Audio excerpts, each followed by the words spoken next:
There's the problem. That was the problem. There you go. See, I was, well, you don't need to know the nuts and bolts. Nobody cares about how the sausage is made. Welcome in, everybody. It is the High Noon Show. I'm Pugs Moran. We do this every Monday through Friday, noon till whenever. A show designed to keep you, let's get this. This doesn't look right. There we go.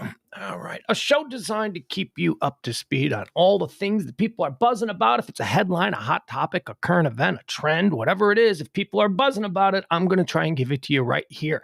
Non-political. We don't do politics on this show. Those of you who are longtime listeners to this show, which is heading into its, well, we're deep into our second year. We'll be heading into our third year of doing this in not too long of a time. We don't do politics. I despise politics, and as I like to say, there's no reason for us here on this platform to engage in divisive politics. The entire reason that I do not do American mainstream radio anymore is because there's no place for me. There's no place for somebody who doesn't want to be divisive just to be divisive. There's no place for somebody who wants everybody to come on, everybody. Come on.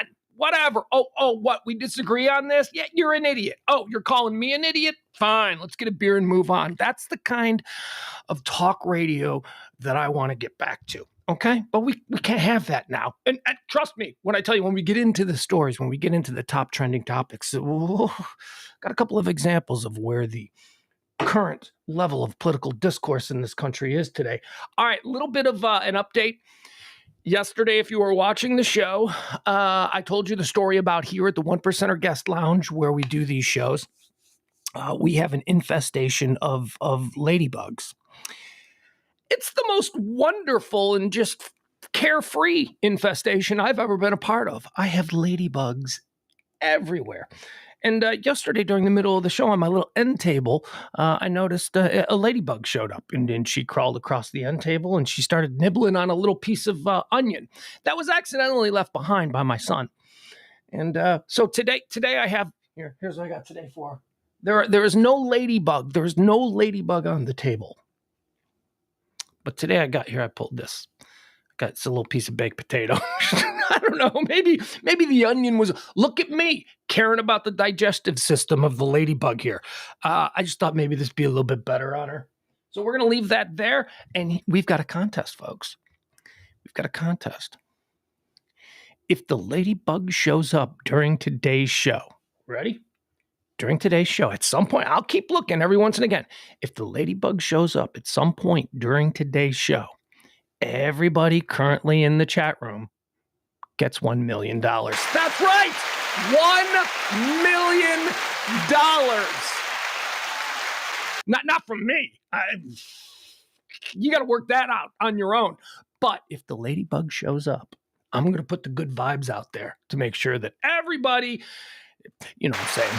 Anyway, that's what we're hoping for. We're hoping the ladybug shows up again today. All right, this is we do 2 streams a day here on the Radio Misfits podcast platform. We do this one. This is High Noon. This is Topics. This is me. This is just some fat middle-aged man on a YouTube, Facebook stream screaming about the news. Except that's not really what I do. I don't know if I scream about the news. I scream, but I scream about everything. So don't get it twisted.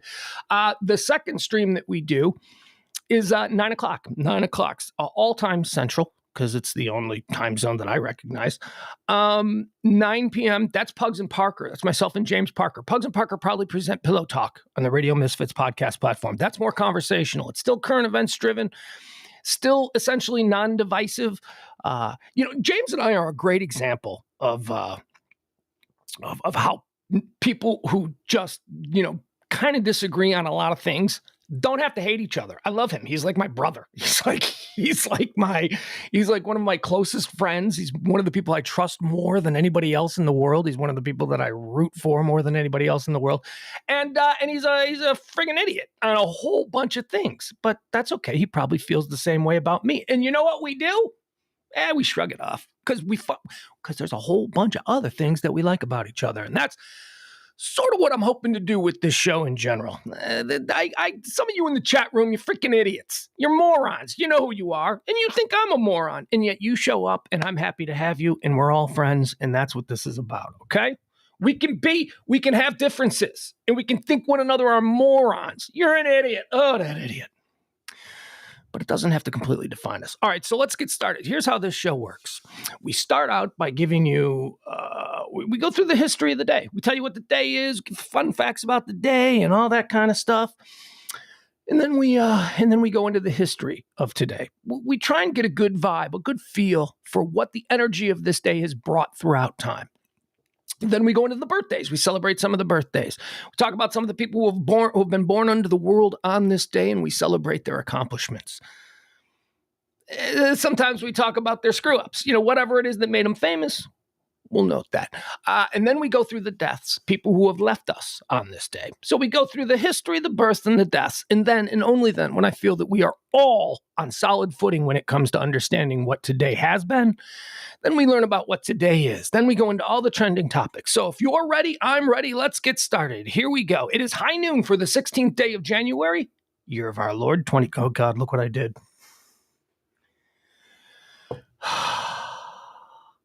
In my little show notes thing, I put the date, that's the reason that I do the high noon, blah, blah, blah. I do that to start a show because that's just the first thing that I've written on my little notes here. And I like to read it verbatim.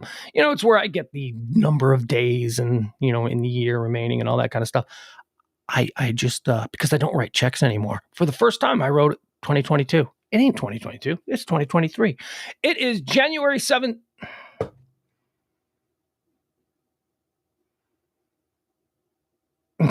Okay, wait a second. I just noticed that I have the whole thing. I've got here. Oh my God, we are off to a bumpy start. I wrote it's high noon 1/16/2022, but that's not the day. It is the 17th. So now I have to be concerned that I compile. No, I didn't because I did a show yesterday and none of this. Okay, so we got it right. It's just a little bit of a typing error on my part. It is January 17th. It's the 17th day of the year. There are 348 days remaining until the end of the year. Let's get into the history of this day. On this particular day, in the year 1893, 1893, someone by the name of Loren A. Thurston, along with the Citizens Committee of Public Safety, led the overthrow of the Kingdom of Hawaii in the government of Queen Lili. He overthrew her. I'm guessing Lauren was a dude. I know it's a feminine name, but I'm guessing that in 1893 that it wasn't another chick overthrowing Hawaii. So I'm going to guess that Loren A. Thurston was a dude. I don't know. I realize this. Here's what I know. I know that Hawaii was like a place with they had a whole society there. They had like a king and a queen, and they had, whatever they were doing over there. I don't know. It wasn't like a long time ago.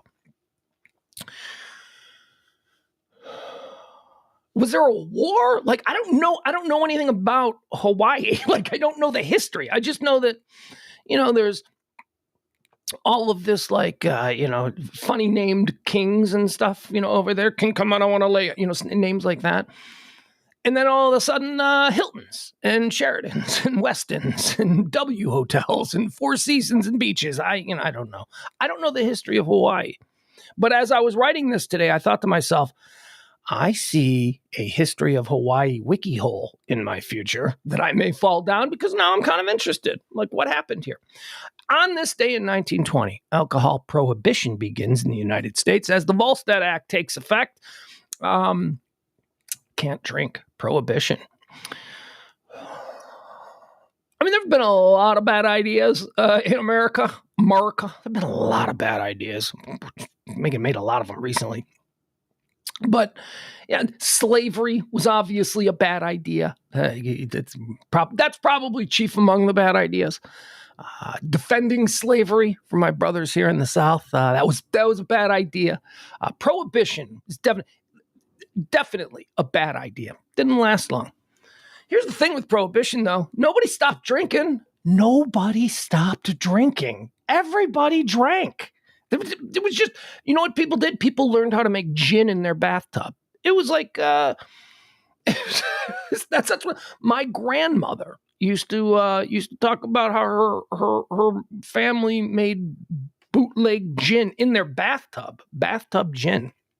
And here's the other thing, especially in big cities, there were bars everywhere. They just went underground. They were called speakeasies. So what prohibition did is it didn't necessarily stop anybody from drinking who wasn't already not going to drink. It just pushed the whole business underground and made millionaires. And by millionaires in this time frame, I'm talking about billionaires because, the dollar, inflation, that kind of thing. Made millionaires of criminals. It just created this entire underground black market. It was one of the stupidest, most thoughtless, nearsighted ideas that we've ever gone along. I can't imagine.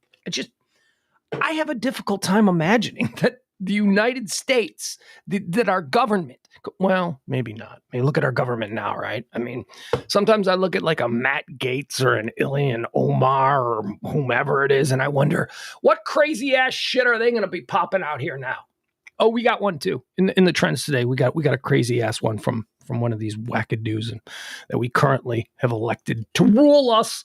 We'll get to that. That's coming up. Hold on, feel a sneeze coming on.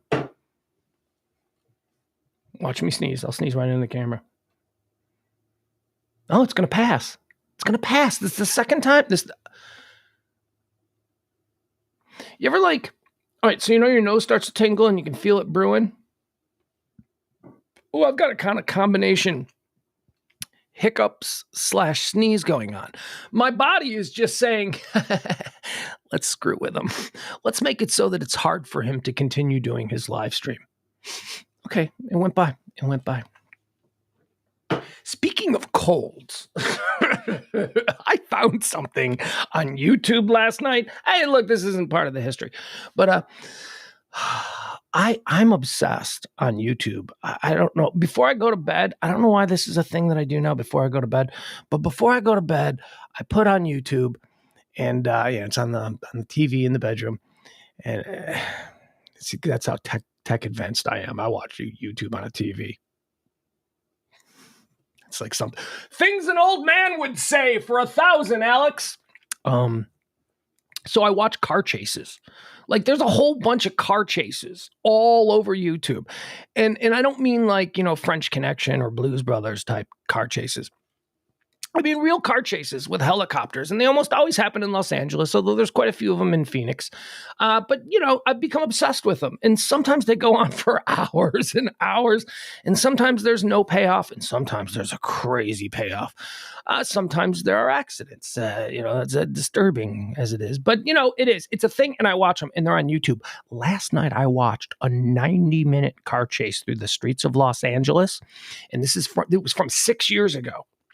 And it was happening in Los Angeles, but it was being covered by a Phoenix news station. There's a Phoenix news station that operates a web stream called Fox 10 Now, and they're actually pretty clever because what they do is they just go live and they cover, like if their affiliate in Los Angeles is covering live on the air a traffic chase, they'll go live with it. So I'm watching this thing last night, and it's two anchors in Phoenix, Arizona, doing play-by-play on this car wreck or a car chase for 90 minutes last night. I'm watching this for 90 minutes.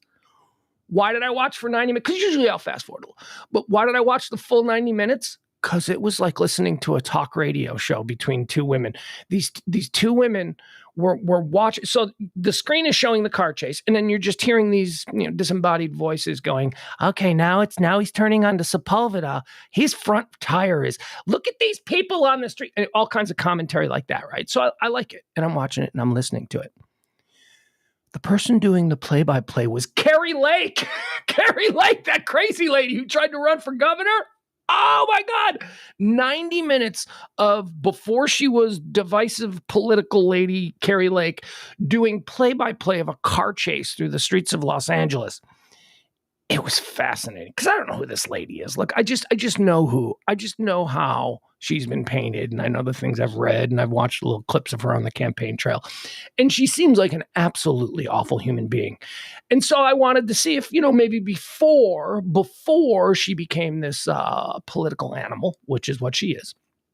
I don't believe that any of those people believe some of the things they say. I think that they believe that the idiots they'll vote for them believe the things they'll say, so they say them. That's how it works. So I was interested in seeing what Kari Lake was really like. She's awful. She's awful. She's like she came off as such a bitch for an hour and a half. I'm like, oh, this chick doesn't seem fun. This chick is like, I'll give you this.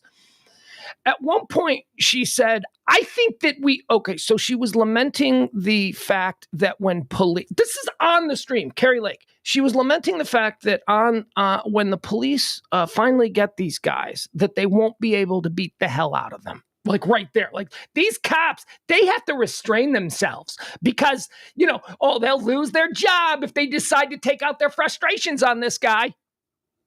Yeah. Yeah, because cops have to be better than that. Cops, I get it. I'm a human being. If I might want to run up to the guy and kick him right in the face for being an a-hole and endangering all these people, but the police can't do it. And then her partner goes, well, the Fourth Amendment, there are rights. I don't even know what the Fourth Amendment has to do with it, but whatever. She's like, the Fourth Amendment, blah, blah, blah. And Kari Lake responded, this is what she said on the stream. Well, I think sometimes we just pay too close attention to the letter of the law. That's what she said on the stream. I posted it on Twitter. It's funny. It's a fun watch. And it's a cool car chase. So there you go. On this day in 1946, the UN Security Council holds its very first session. UN Security Council. Got no hot takes on them. Whatever. Hey, they're a thing. Born on this day in 1961, not born on this day. In 1961, United States President Dwight David Eisenhower delivers a televised farewell address to the nation. Bye-bye. 3 days before leaving office, in which he warns against the accumulation of power by the, quote, military-industrial complex. Whoa! Man, that legendary liberal World War II general, commander of the European theater, hard conservative, very liberal for the outgoing military-industrial complex. Dude, you owe your career to the military-industrial complex.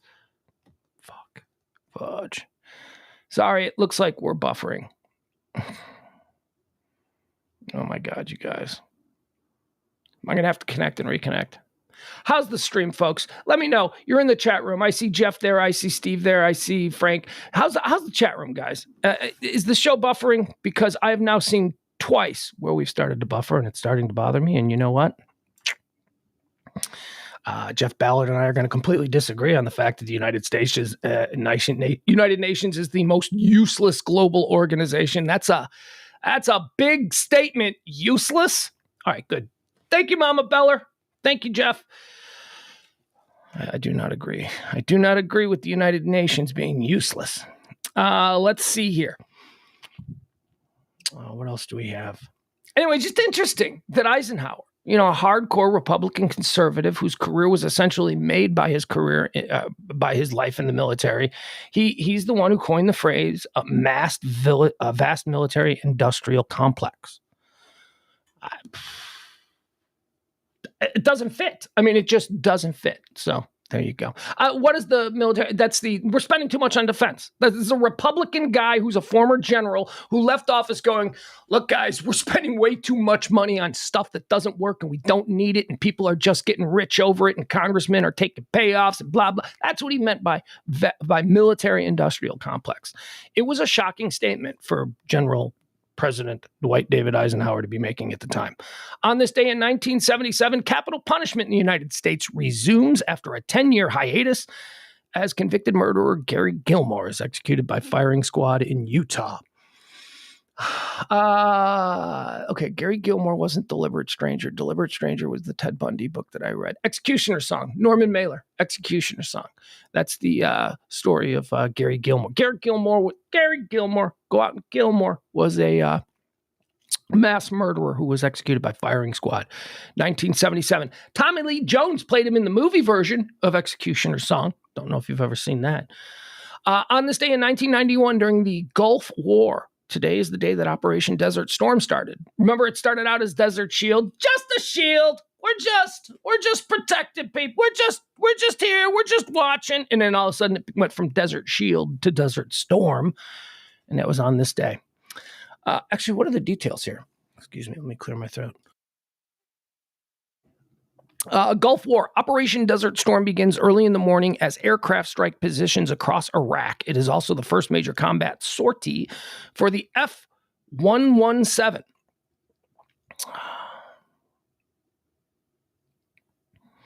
Oh, yeah, okay. So this is also the day that Scott Spire. Remember the dude that got shot down? He was like the first. He was like, oh, he's out.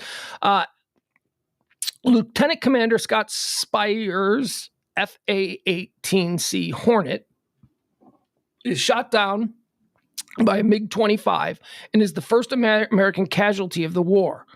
Iraq fires 8 Scud missiles into Israel.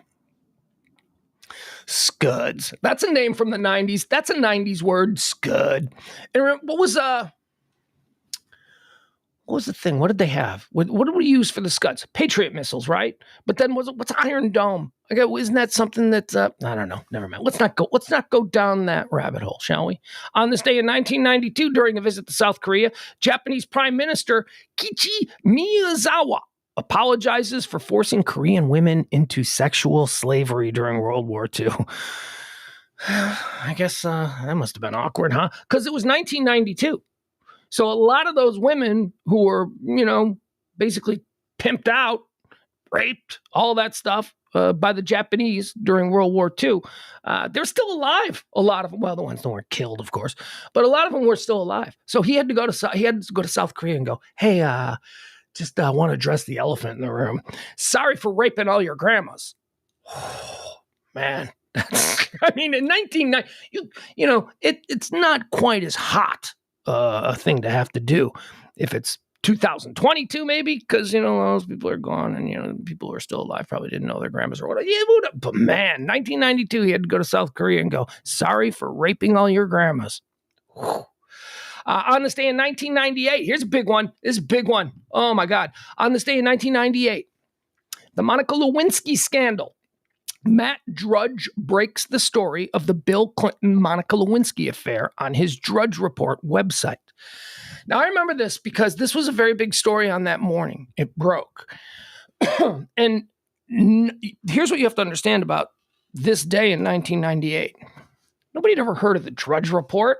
Nobody ever heard of what the fudge was the Drudge Report? The Drudge Report, I mean, it was up until that point an aggregator that seemed to be a right-wing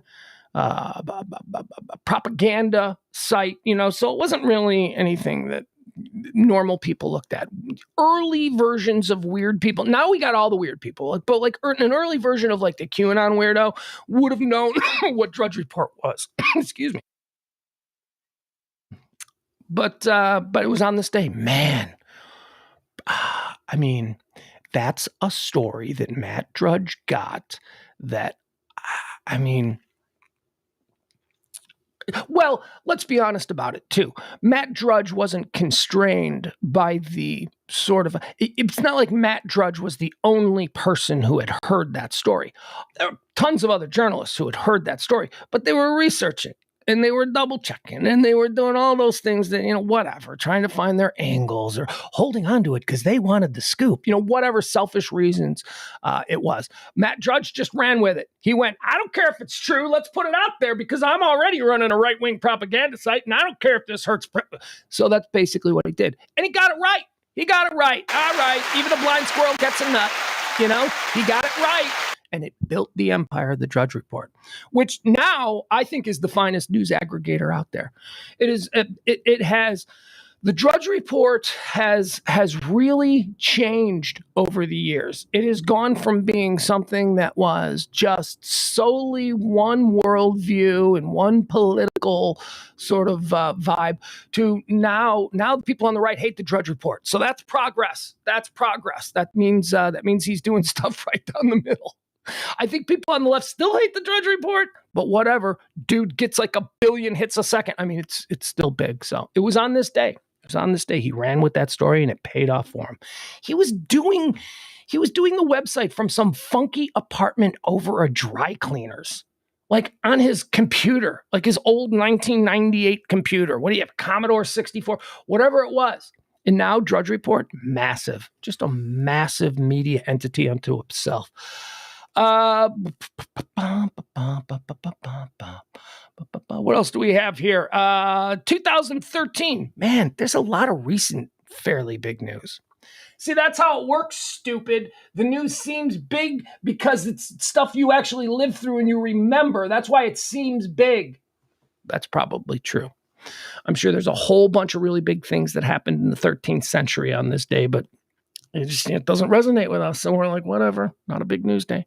On this day in 2013, former champion cyclist Lance Armstrong confesses to his doping in an airing of the Oprah Winfrey Show. Remember when Lance Armstrong went and sat down with Oprah?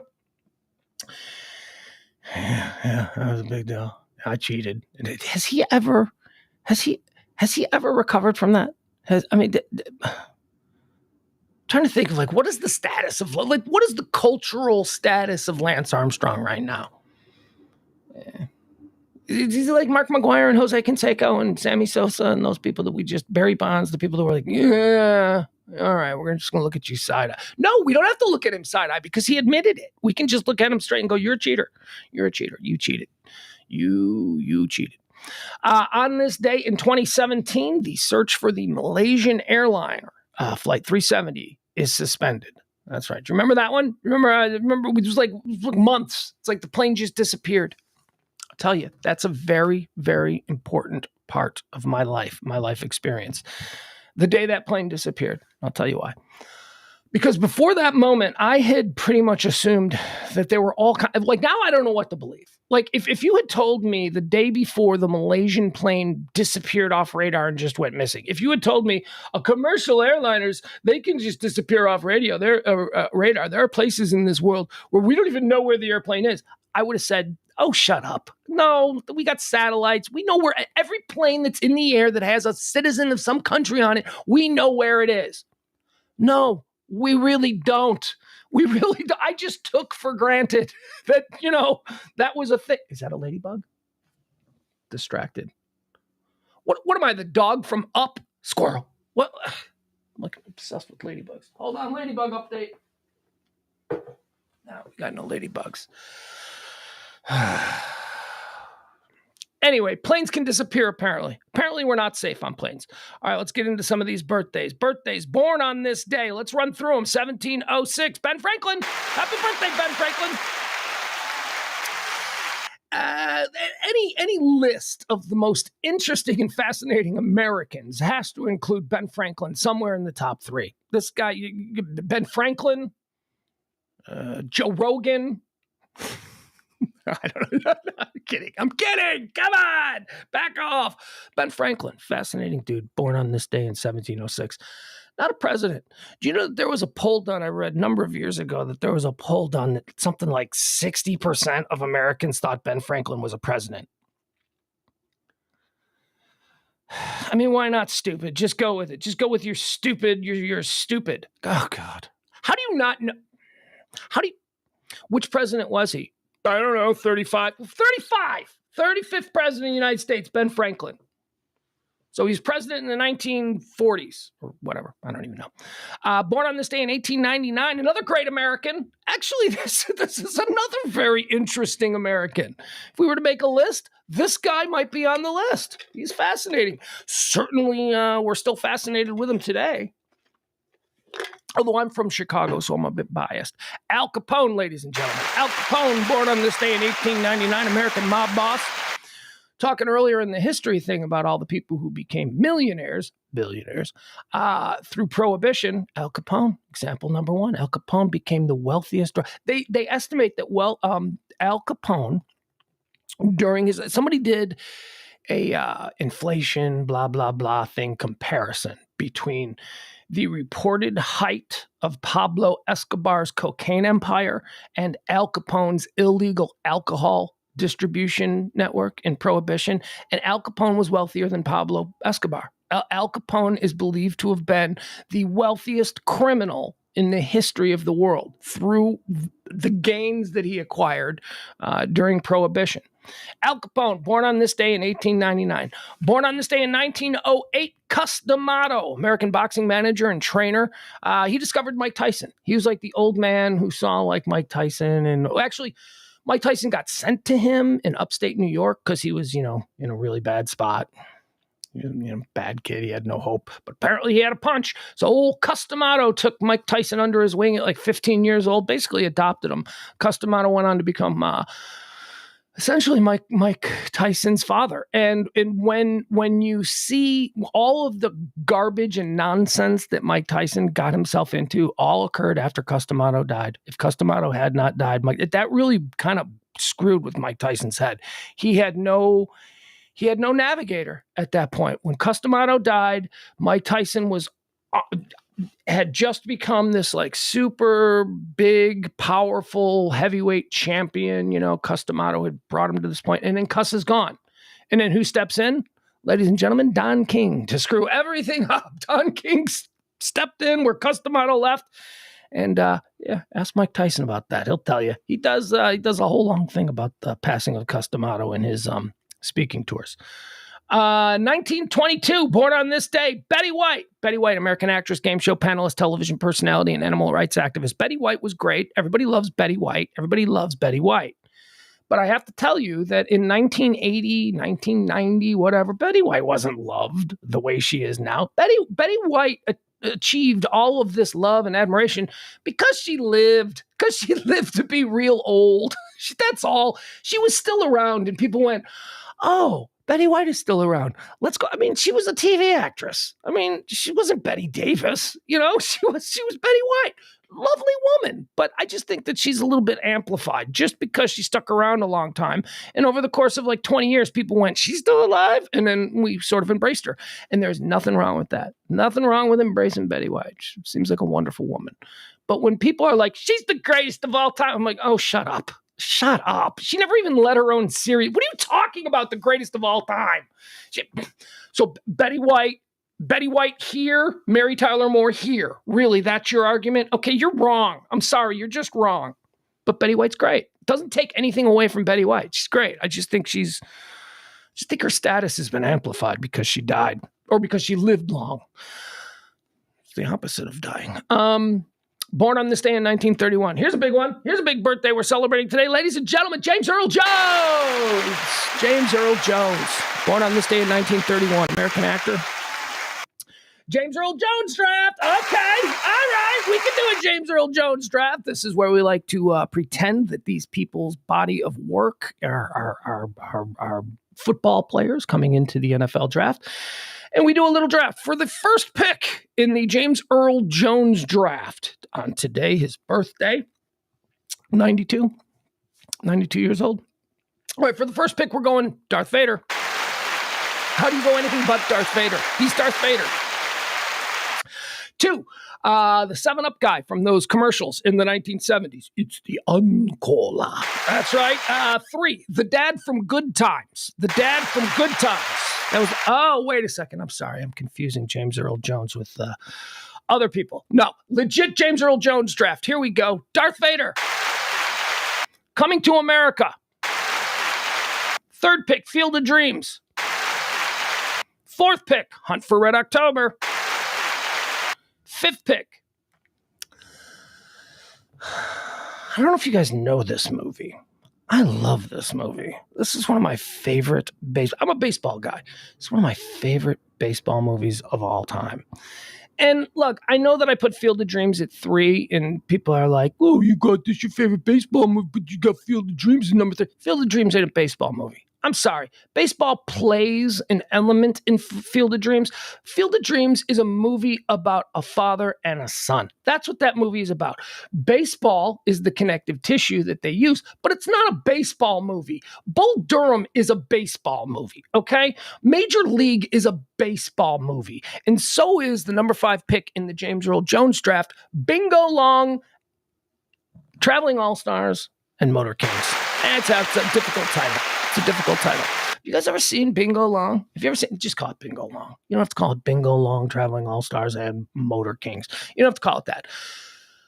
it was one of these early 70s blaxploitation films. It was when, well, at least that's, I guess, what it was called. Who called it that? But that's what the genre was called, blaxploitation. Black directors, black writers, all black stars. Richard Pryor. I mean, just if you were... If you, it's such a good movie. It's about the Negro Leagues, and it's about a traveling team of all-star Negro League baseball players who travel the country in cars, and they barnstorm. They challenge other teams. It's so good. If you've never seen Bingo Long's Traveling All-Stars and Motor Kings, it's one of the best baseball movies there's ever been. It is so good. What else we're gonna do? We're gonna do some for James Earl Jones. We're definitely gonna do some non-drafted camp invites. Non-drafted camp invites for the James Earl Jones draft include Roots, The Great White Hope, Dr. Strangelove. Small role in Dr. Strangelove, but every time I see Dr. Strangelove, which is my number one favorite movie of all time, I always go, hey, it's James Earl Jones. That's young James Earl Jones. The Greatest, Conan the Barbarian, and Lion King. Should we give you Lion? We'll give you Lion King. We'll fight the Lion King. He was the voice of Mustafa. There you go. That concludes our James Earl Jones draft. Darth Vader, Coming to America, Field of Dreams, Hunt for Red October, and Bingo Long's Traveling All-Stars and Motor Kings. Born on this day in 1931, baseball icon.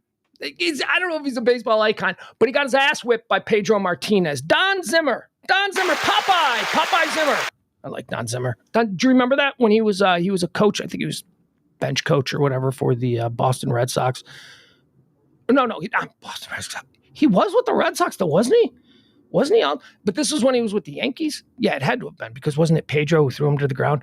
Anyway, so there was one of these hotly contested games between the Yankees and the Red Sox, and there was a fight, and they all started pushing and shoving, and little fat pudgy old Don Zimmer comes running out like, I'm 75, but I'm gonna kick this 28-year-old Adonis's at right. His ego got a little bit in front of him, and I guess I saw Pedro Martinez just picked him up and threw him on the ground. Everybody's like, you can't do that to an old man. Hey man, that old man was charging Pedro. That's all I'm telling you. Born on this day in 1939, a man responsible for a good number of us knowing who our daddies are, Maury Povich. Maury Povich, born on this day in 1939. Born on this day in 1942. All right, we're on a run here of 1, 2, 3 of the next 4. 3 of the next 4 are very big, and I don't know how much time we can spend on them. But certainly this next one, 1942, born on this day. I just announced that in the James Earl Jones draft that The Greatest was going to be one of the films that was invited to camp, undrafted free agent. Well, The Greatest is celebrating a birthday. Muhammad Ali, ladies and gentlemen, was born on this day in 1942, died in 2016. Muhammad Ali. Look at us, right? I mean, I said we started off with Ben Franklin, right? And I said, isn't he one of America's most interesting personalities that we've ever done? Well, Muhammad Ali's in there too, right? Muhammad Ali celebrating a birthday today. He died in 2016. I don't know. You can talk about him a boxer. Okay, is he the greatest boxer of all time? Greatest heavyweight of all time? Debatably, yeah. Because of the style that he utilized as a heavyweight. It changed the way heavyweights fought. And he was you know what he was like? He was, okay. So do you know what Micah Parsons is to the position that he plays? How Micah Parsons is, he's not the same kind of positional player that would have been playing that position 20 years ago, right? He's kind of changed it. He's utilized speed and he's utilized agility and all of this stuff to sort of reinterpret what that position is in the NFL. And he's having an incredible career. That's what Muhammad Ali was as a heavyweight boxer. Muhammad Ali could bob and weave and he can get out of the way. And, before that, the heavyweight boxers, with a few exceptions, I mean, Joe Louis, there were guys that also did that kind of boxing earlier. But Muhammad Ali really, maybe it was because he had a higher profile. than some other ones. But we saw Muhammad Ali fight on TV. We saw Muhammad Ali on television. He was everywhere. And for a kid like myself who grew up in I was really little in the 70s, but basically grew up in the 80s. I mean, who do we got? Like my childhood heroes, Muhammad Ali, Evel Knievel. It's no wonder my generation is. Who else? Muhammad Ali, Evel Knievel, Todd Rundgren. No, I'm kidding. Of course he wasn't my child.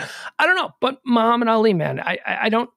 Very few people in my lifetime have made the impact on society as a whole quite in the way that Muhammad Ali did. Muhammad Ali, born on this day in 1942, born on this day in 1949. Here's another one. Here's another person that I absolutely love. Andy Kaufman, celebrating a birthday today. Andy Kaufman died in 1980. No. Andy Kaufman died in 1984? If you'd have said to me last night, you said, when did Andy Kaufman die? I'd go, I don't know, mid-90s. Wow, okay, 1984. I didn't realize that. Andy Kaufman, comedian, not really a comedian. Like, people that aren't really into comedy, I mean, everybody's into comedy, right? Everybody loves to laugh. But there are people who aren't really into comedy. Like, they'll look at what Andy Kaufman did and they'll be like, he's not funny. Where's the jokes? Where's the punchline? Where's the setup? Where's the, hey, everybody, how you doing tonight? Where's that? That's not what he was, man. Andy Kaufman was like a performance artist who was so weird, you couldn't help but start giggling in anticipation of what weirdness was coming next. He died in 1984. That means he died when I was like 13. And that's interesting because I recently, as part of the cultural education of my 13-year-old, I tried to get him to have a familiarity with Andy Kaufman. And we watched a couple of Andy Kaufman bits. And my 13-year-old, who I think has a really great sense of humor, like my kid's funny. He's funny. And he tries to be funny. You're trying too hard to be funny. No, what I mean is that he understands that, like, he likes the identity of being the class clown or the guy with the quick wit, that kind of thing. He likes that. So Andy Kaufman, I thought, man, you know what? Let's open up the gates. Let's expand your knowledge of what comedy is. He hated it.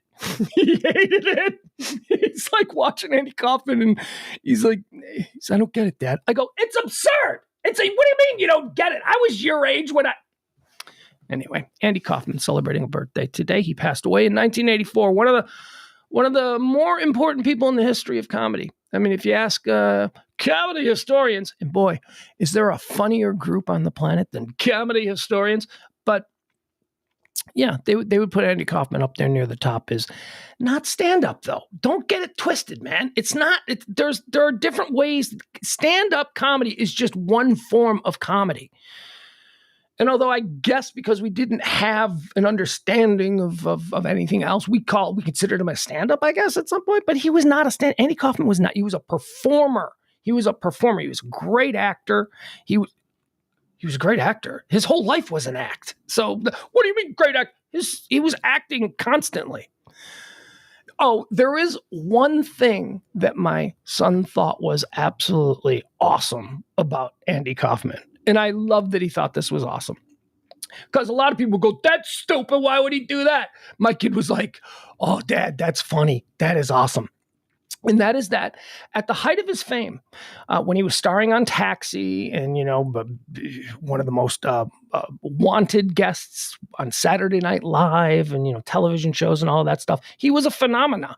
At the high point of his television phenomena, where he's making a big check from ABC, Andy Kaufman went to work every day at a delicatessen where he was a busboy. Andy Kaufman had a side hustle as a busboy. Why did he do it? Did he need the money? No. Andy Kaufman loved that he would bus somebody's table and people would be like, hey, you're Latka from Taxi. And he'd be like, yeah, that's my other job. And then he'd just go on with it. He literally, it wasn't a bit. It's not like he just did it for like a day, for a YouTube video. Andy Kaufman worked at a deli, bussing tables the entire time that he was on Taxi. Crazy? Yeah, he was probably a little crazy, but most geniuses are crazy. Born on this day in 1949, umbilical cousins with the great Andy Kaufman, Mick Taylor. You know who Mick Taylor is? Mick Taylor and Brian Jones, right? They're the Forgotten Stones. They're the Pete Best and Stu Sutcliffe. What Pete Best and Stu Sutcliffe were to the Beatles, Brian Jones and the birthday boy Mick Taylor are to the Rolling Stones. Mick Taylor was for a very short period of time. He was a member of the Rolling Stones. He was he replaced Brian Jones. When Brian Jones passed away, Brian Jones, and here's the other thing, people, Mick and Keith. Brian Jones was the leader of the Rolling Stones. Brian Jones was like the main guy in the Rolling Stones. He wasn't the singer, but he was like the leader. He was their boss. He put the band, and then he died.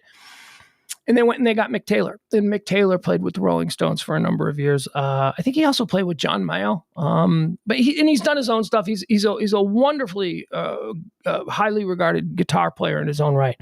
But he lasted a very short time with the Rolling Stones. He didn't like the confines of being in a band. And I mean, look, Mick Taylor, I am certain that you've done well in your life, and he's still alive. I am certain that you've got a nice big pile of money from being Mick Taylor. But you ain't got Rolling Stone money because you jumped out of the Rolling Stones in around 1973, 1974. Happy birthday to you, Mick Taylor. Ronnie Wood. I think it was Ronnie Wood who replaced Mick Taylor in the Rolling Stones. Ronnie Wood's got Rolling Stone money. Mick Taylor, I'm not sure you do. As a matter of fact, I know that you don't because you really weren't in the band for any period of time. Born on this day in 1955, Steve Earle.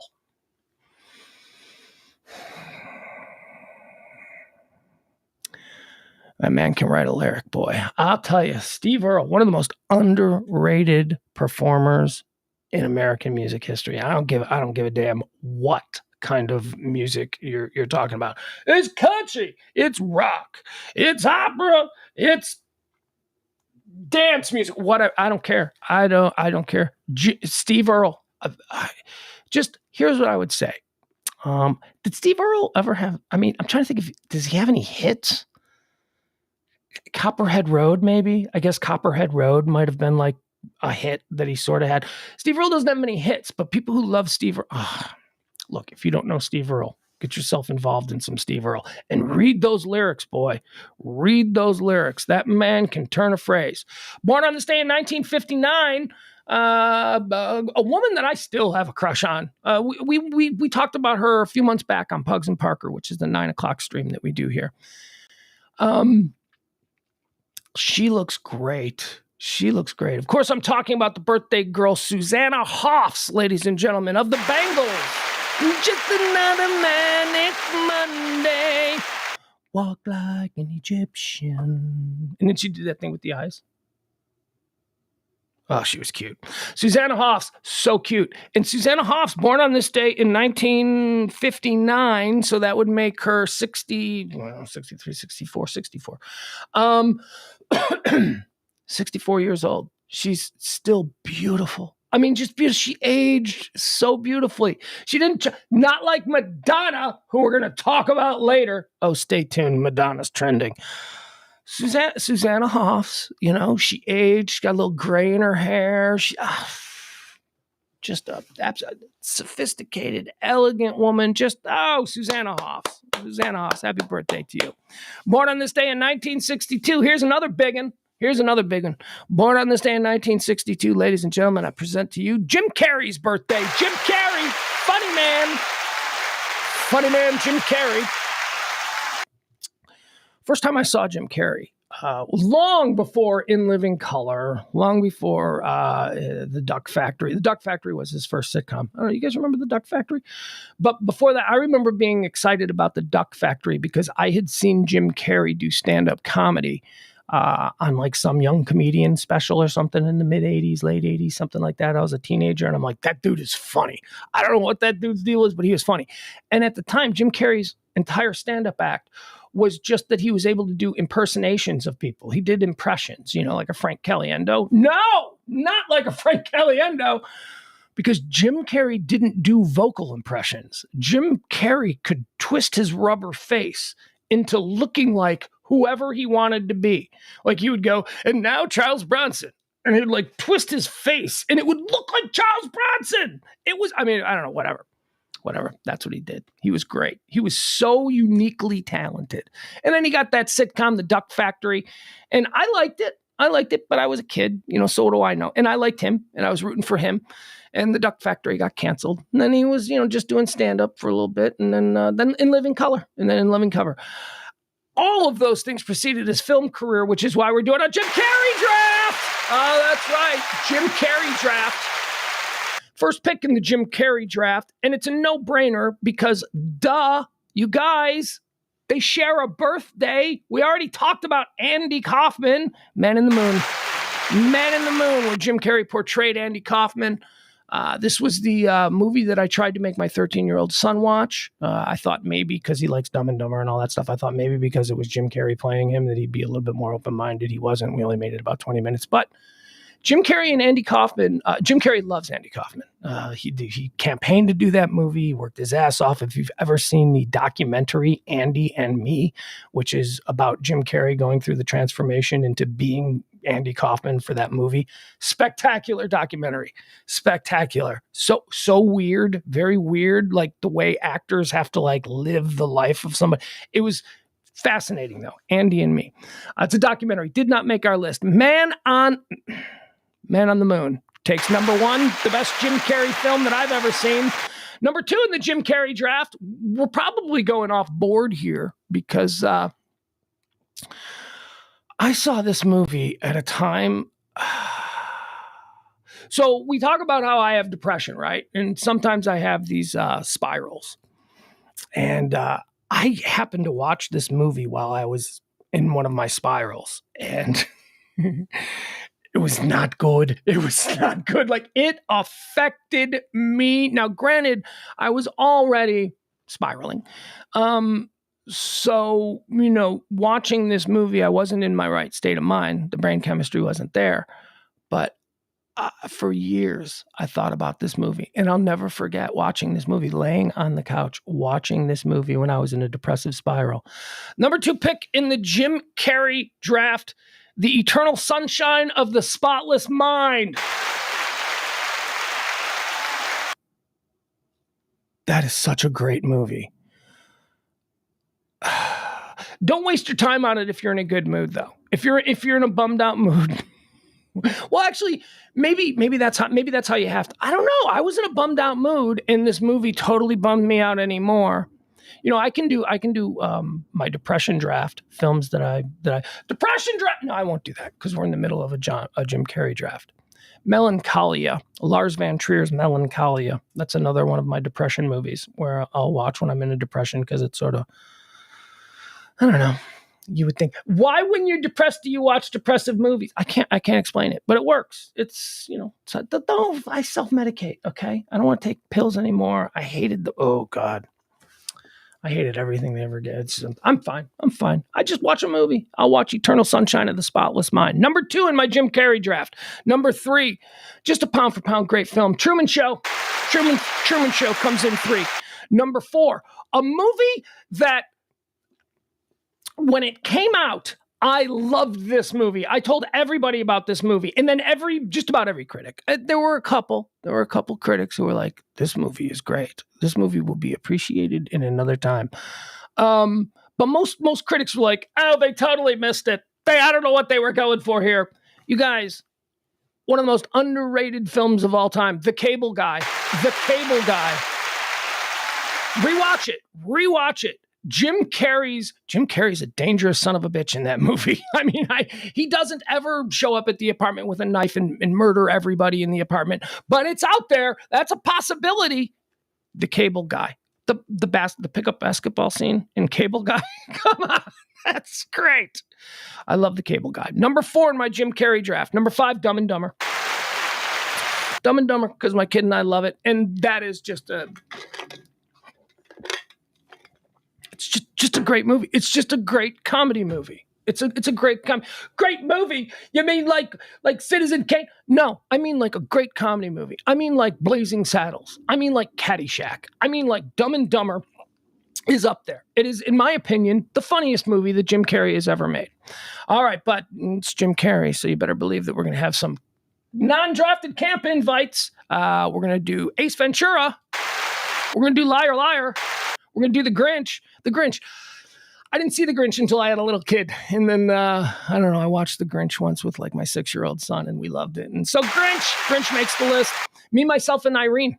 I like that one. That one makes it. Bruce Almighty, that makes it. And for no other reason than it introduced us all to Cameron Diaz. The Mask gets a camp invite in the Jim Carrey draft. Happy birthday to Jim Carrey. Born on this day in 1964, another big birthday, an iconic lady. Boy, is she polarizing, though. Michelle Obama, American lawyer, activist, 44th First Lady of the United States of America. Happy birthday, Michelle Obama. And if I'm going to say happy birthday to Michelle Obama, guess I got to mention Kid Rock. Kid Rock, born on this day in 1971. It's two very polarizing people, and we're just going to go through both of them. Although I don't get why is Kid Rock polarizing? People have made him polarizing. You can listen to Bow What It Out, you can listen to that in good conscience. It's just music. You don't have to. Here's my question about Kid Rock. At what point did we all become like shocked that Kid Rock is kind of dumb white trash from Detroit? At what point did we just like go, wait, what?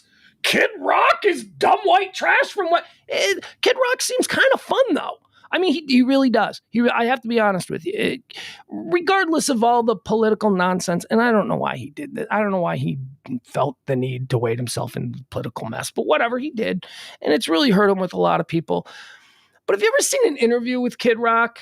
I mean, he just seems like your awesome dumb friend. He just seems like, yeah, bro. He's like one of these kind of guys. And he seems nice. I'm sorry. He does. Oh, yeah? On Fox News when he's talking about owning the libs? Shut up. I'm talking about when he's sitting around talking about, whatever, other musicians, the world. I'm talking before 2016 when everybody suddenly got radicalized for some reason or another. Kid Rock seemed like a good dude. I wasn't a particular fan of his music. That's not my thing. Never has been. But that Bow With It Out, bang, bang, bang, bang, that song's a banger, dude. I'm sorry. That song's a banger. It's fun. It takes you right back to being an idiot, right? It takes you right back to when you were an idiot younger person. Anyway. All right. So I said we weren't going to spend a lot of time on Kid Rock, but look at us. We just spent a little bit of time on Kid Rock. Born on this day in 1980, Zooey Deschanel, American singer, songwriter, and actress. Do I have any hot takes on Zooey Deschanel? Yeah, here's my hot take. Stupid name. Good thing you're cute, because a stupid name on a non-cute person it compounds the stupidity of the name. But when you look like Zooey Deschanel, you can walk around going, call me Zooey, right? I mean, that's like almost okay. You're like, all right, I'll call you whatever you want. You're cute. Just keep flashing those big giant cow eyes at me.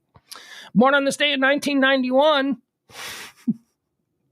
I got involved in a stupid baseball Twitter fight. Yeah, I'm all over Twitter. I spend a lot of time on baseball Twitter. Why? Because I can fight with people on baseball Twitter, and it's not like the end of the world. You can fight with people on baseball Twitter. As a matter of fact, one of my great nemesis is Twins Mike, who's a Minnesota Twins guy. Twins Mike and I have been going back and forth I'm a White Sox fan. He's a Twins fan. We've been going back and forth on Twitter for 3 years now. And I think I love him. I do. I think that he's my best friend. I think he might be my best Twitter friend, because all we do is talk shit to each other. But over the years, it's become sort of a begrudging respect that we both like, whatever. You know what it's a lot like? It's a lot like my eternal love and admiration for Adam Reyna. That's what it is. It's stupid stuff. It's like, like my drug. Twins Mike gets those endorphins firing in my head, gives me a little bit of a jolt of whatever drug it is, and I get off on arguing with him, and then he probably does the same thing, and we're cool. I'd like to meet him one day. Adam Reyna's like that. Adam Reyna, I've depended on Adam Reyna now for a good 20 years to just set me off. Just like, what? So, we all need these people in our world, and we need to accept that, hate's not an option. You don't hate these people. These people are just other people. And if they've been in your life for this long, at some point you got to go, you know what? These people are in my life. These people are my family. These people are idiots, but, I love them anyway. Trevor Bauer was born on this day in 1991. This is why I got into like a little bit of a baseball argument. Trevor Bauer is a free agent. Trevor Bauer is a very talented baseball pitcher, starting pitcher, very talented. He used to absolutely rule the division my White Sox play in when he was with Cleveland. And then he went to the Dodgers, and big giant payday, free agent Trevor Bauer, big giant payday out there in LA, free agent pitcher for the Dodgers. Then he got all rapey, apparently. I don't know. The police aren't filing any charges. The police say that the police there in Los Angeles County are like, yeah, we don't really have any proof that he raped you. She's like, but he was a bad lay. He was whatever, man. I've read all the stuff. Whether it was consensual or not, it certainly made me cringe. Whatever kind of crazy sex kink. Look, you can look it up. Just Google what is Trevor Bauer accused of, and then you'll see it. So the debate was, he's a free agent, and is anybody going to take him? Because he's a good pitcher. He's a really good pitcher. There's a lot of teams that could use him. And I really want him on the White Sox. Desperately. I want his arm on the White Sox. I just don't want the rest of them. So that was the argument. I'm like, look, you can't deny he's a good pitcher. He goes, but now we've got to decide if that's on brand for our team, and do we want that on our team? I ultimately, by the way, came down on the side of no, don't even waste your time with him. Just let him go somewhere else. But it doesn't take away the fact that he's really good. That he could definitely help any rotation. Here's another guy that I'm actually, I shouldn't say another guy, because I'm not evolving on Trevor Bauer. I don't really have any firmly, other than the fact that he's a good pitcher, and he's been accused of some pretty sick things. But again, the police aren't filing charges.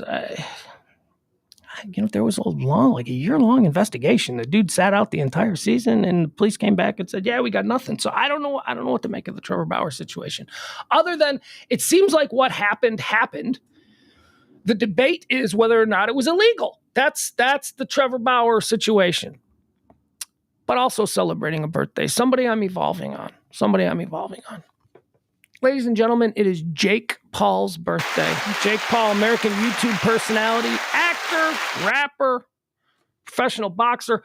What is this guy? A human Cheesecake Factory menu? How many things is he going to do? How many things? Jake Paul, American YouTube personality, actor, rapper, writer, and professional boxer. Really? Okay. Yeah, you are the Cheesecake Factory of human beings.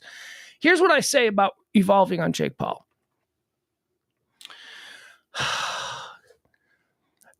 When Jake Paul first burst onto the scene, there are some instinctive reactions that we have to people. Who's this handsome 22-year-old dude who makes $100 million a year on YouTube? I hate him. And then, you see some clips and you're like, oh, he's obnoxious. He's got hot takes. And then I watch my own stream and I'm like, oh my God, I'm obnoxious. I got hot takes. Jake Paul has low-key been doing some things, some things that are not really, which is strange for him because you think he wants publicity for everything.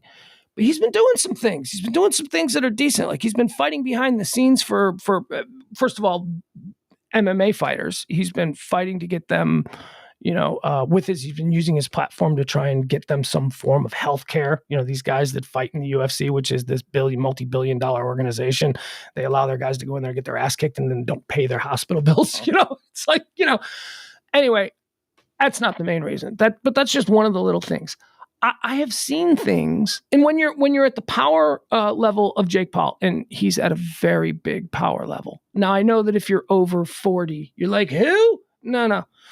Talk to a 20-year-old. He's one of the most influential people out there right now, at least among that particular group of people. And that's a very dangerous place to be, because you can radicalize people. If you have a position of prominence where you are now an influencer and you have the millions and millions of people. He has done some things, certainly with his influence, that make you go, but he's also done some good things. I mean, he doesn't seem, here's the deal. Here's what I've recently discovered about Jake Paul. He doesn't seem like as much of a terrible person as I thought. Like, he seems like maybe Maybe I'm just jealous. Maybe me and my 15 viewers on YouTube, maybe I'm just a little bit jealous of this dude because he's done it right. He was in the right place at the right time. Yeah, he's handsome, he's rich, he's whatever. I'm evolving. I am not saying that I am a Jake Paul fan. What I'm saying is the more and more I see him, the more and more I understand about him, the more and more I understand that people are complicated. And the initial brand that we 40 plus people were exposed to was, look at this guy. Who is this guy? But I don't know that that's necessarily how we can define him. And don't kid yourself, man. Jake Paul's going to be around for the next 30 years. So people evolve. People change. Jake Paul ain't going anywhere. He's a kid. He's a baby. He's like 20-something years. How old is he? Well, it's his birthday. 23. He's 26. He's 26 years old today.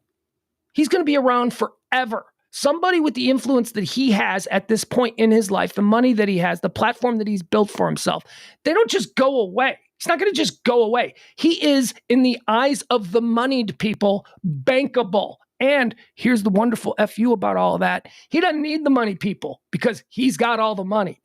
Happy birthday, Jake Paul.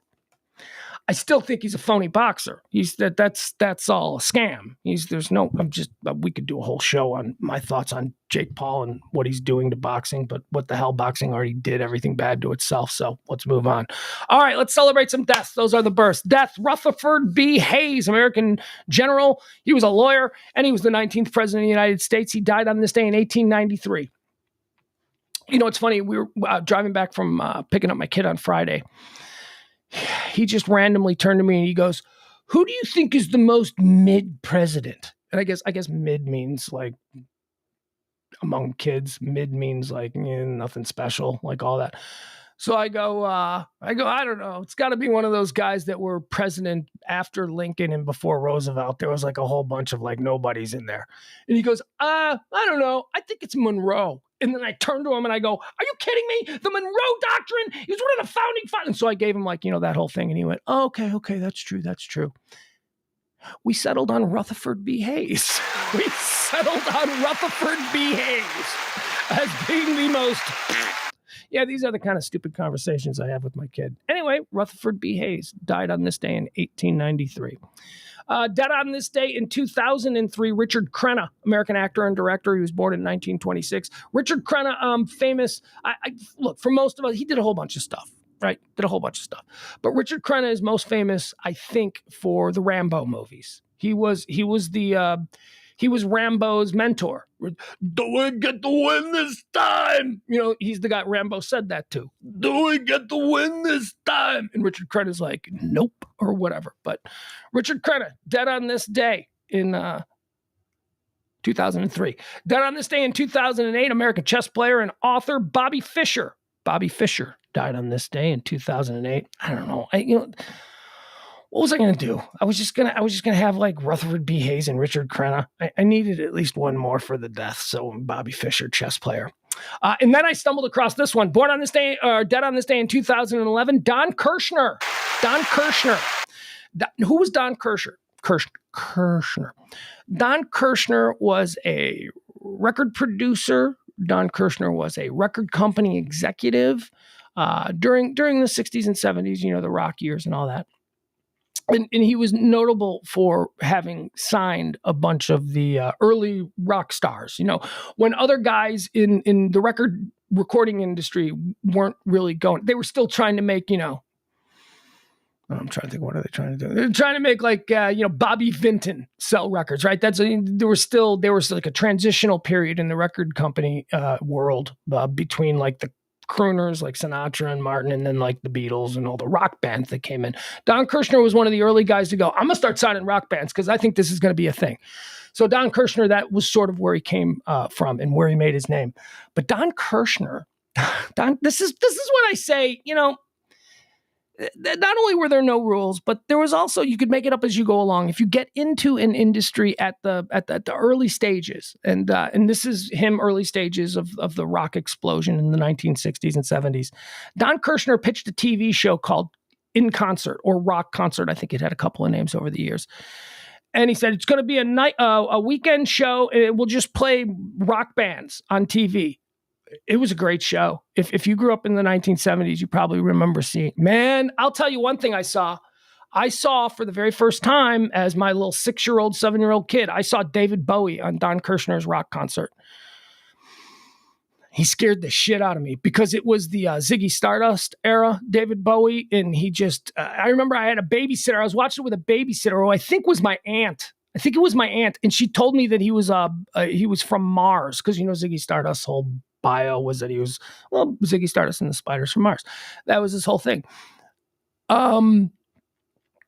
I don't know, it just freaked me out. I was like super scared by him. I couldn't sleep that night. Never forget that.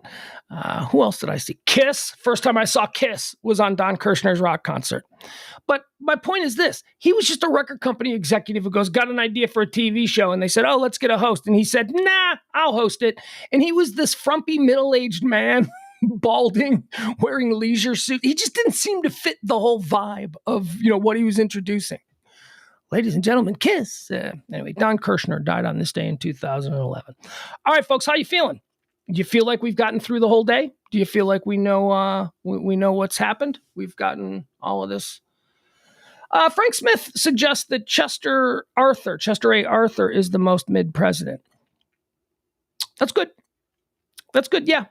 He's definitely another one that as a matter of fact, he's so mid, totally forgot about him. Wouldn't have even mentioned him.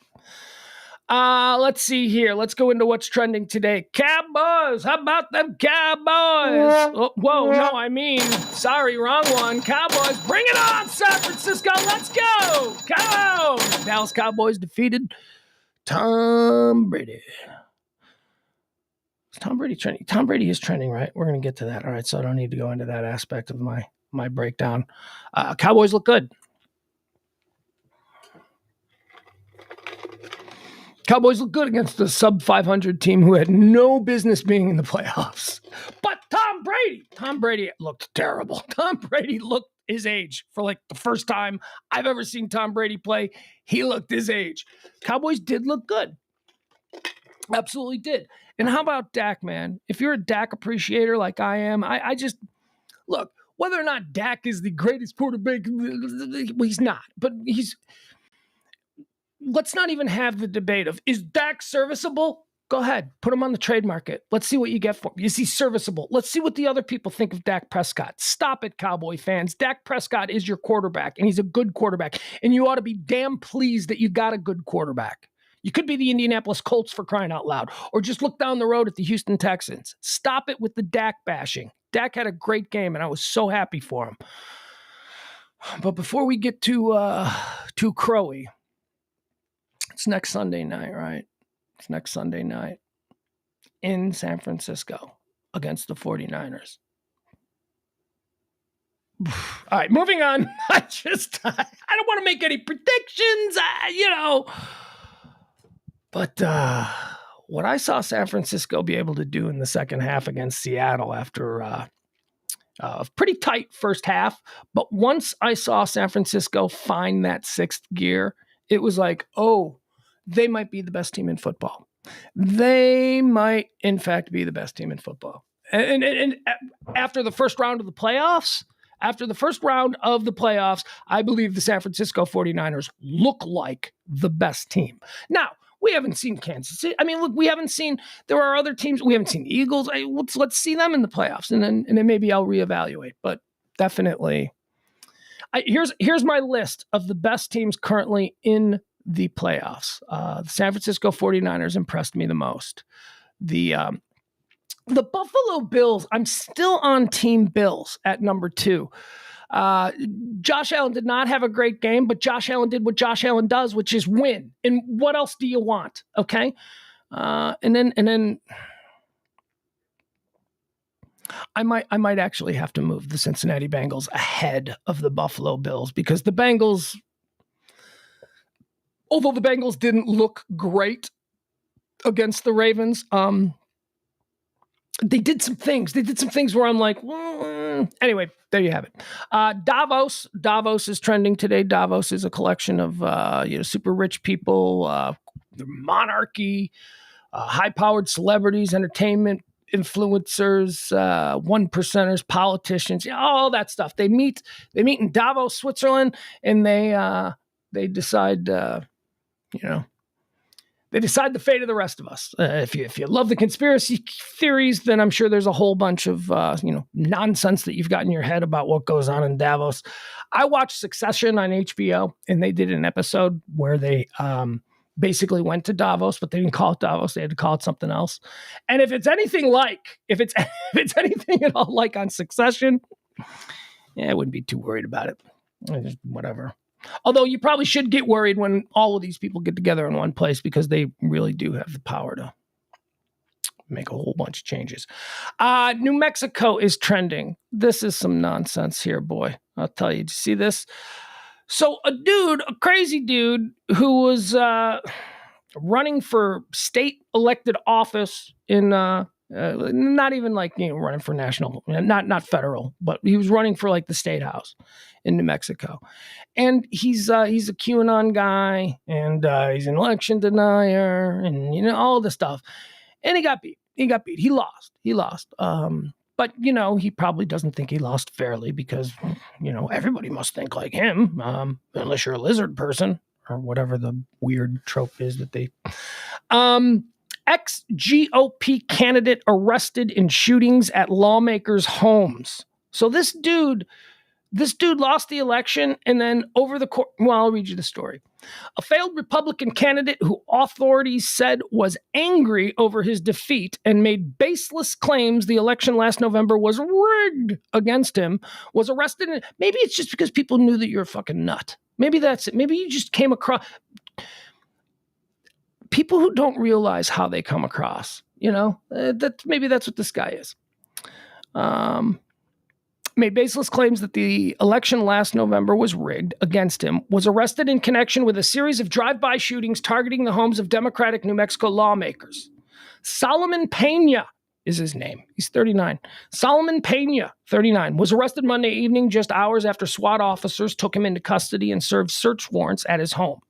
Albuquerque Police Chief Harold Medina described Pena as the mastermind of what he said appears to be a politically motivated conspiracy leading to shootings at the homes of 2 county commissioners and 2 state legislators between early December and early January. No one was injured in the shootings, but in one case, 3 bullets passed through the bedroom of a state senator's 10-year-old daughter.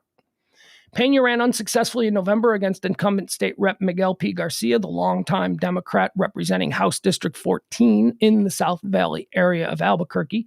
Garcia won by 48 percentage points, or roughly 3,600 votes.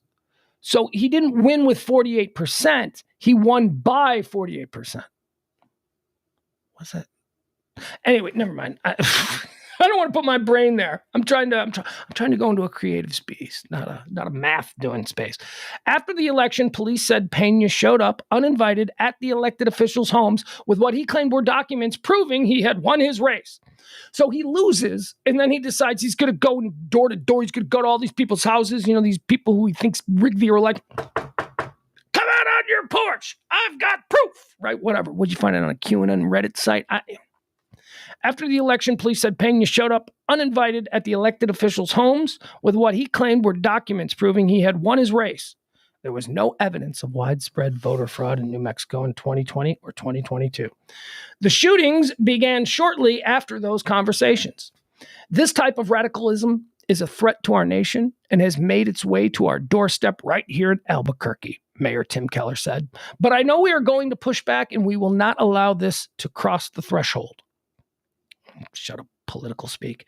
4 men conspired with Pena, who is accused of paying them cash to carry out at least 2 of the drive-by shootings and stolen vehicles, while Pena pulled the trigger during one of the crimes. All right, so he actually pulled the trigger himself. A lawyer for Pena who could comment on the allegations wasn't listed Monday night in the jail records. All right, so there you go. Shootings began on December 4th. Last one was on January 3rd. There you go. Crazy politics there in New Mexico. All right, what else is trending? Dallas Zoo. Oh, this is so when we left you on Friday, I don't know why this wasn't popping up yesterday, but apparently the story's out now. So when we left you on Friday, we were here in Dallas, which is where we do this stream. We were looking for a leopard that escaped from the Dallas Zoo. The leopard had escaped. Turns out somebody had cut the fence there. That's what they discovered, that it hadn't escaped on its own, that it looks like somebody had cut the fencing. It was found. It was, they found the leopard. We signed off the show on Friday, I believe around 3:00. They found the leopard like at 5:30, and they found the leopard like there in the habitat. It hadn't gone far. It was just like hanging out, being chill. Still a leopard, And now the Dallas Zoo is saying that they found another enclosure that has been snipped, and it was an enclosure for monkeys. So that's how we get diseases. Hey, did you see The Last of Us on HBO Max? That's how the disease. Somebody cuts a fence at the Dallas Zoo. A monkey escapes. The monkey has sex with a squirrel. That squirrel gets eaten by a dog. That dog kisses the face of its owner. And now that owner has Martian pox or whatever the next great pandemic is. San Francisco. Oh, man, I don't want to do this. This San Francisco story is so infuriating. Okay, so it's the San Francisco reparation situation. San Francisco's the city of San Francisco has set up a thing to explore reparations. And what they came back with is that every black person in San Francisco is going to get a check for $5 million. Nope, there you go. That's what it is. $5 million. Everybody, if you're black and you're in San Francisco, you're going to get $5 million. Okay, calm down. That's not true. That is not true. Although that's the way it's being put up. Black people in San Francisco are getting $5 million. This is stupid. This is never going to happen. There's no way this is going to get approved. The state would be like, yeah, we don't simply have enough money to give every black person in San Francisco $5 million. It's an obnoxious, dumb waste of taxpayer dollars that they put this committee together to explore how San Francisco can... First of all, San Francisco never had slaves. California never had slaves. This is not, this is something that maybe Georgia should be looking into. Maybe something Florida or Alabama should be looking into. And even then, you show me how you can actually give every black person a $5 million check. I'd like to see that. I'd like to see the math. Because what? You're not going to have roads anymore? Where's this money cut? This is so stupid. But the story was released, and this is why I always laugh at the Democrats, because they just can't help but trip over their own dick. It was a Democrat who commissioned this. They know full well that this is never going to be a thing. They commission it, they waste time doing it, and then they put it out there. Now, why are they putting it out there? I don't know, because all it will do is radicalize all of your enemies to think you're even dumb. Are you this dumb? Is this... $5 million per person. All right, you do you, San Francisco. With that said, I love San Francisco. I love that city. That city is... As a tourist, I think if I had to live there, I think the hills and the threat of earthquake, I think all of that would drive me insane. But as a tourist, that's a cool city as a tourist, especially if you're big on getting your steps in. Because holy crap, do they got a lot of hills there. How about this? We've got a lady here in Texas. We all know who Sheila Jackson Lee is, right? Sheila Jackson Lee, representative from Texas. She's down there by Houston. Is that where she is? She's down there in Houston. Rep Sheila Jackson Lee introduces bill criminalizing conspiracy to commit white supremacy.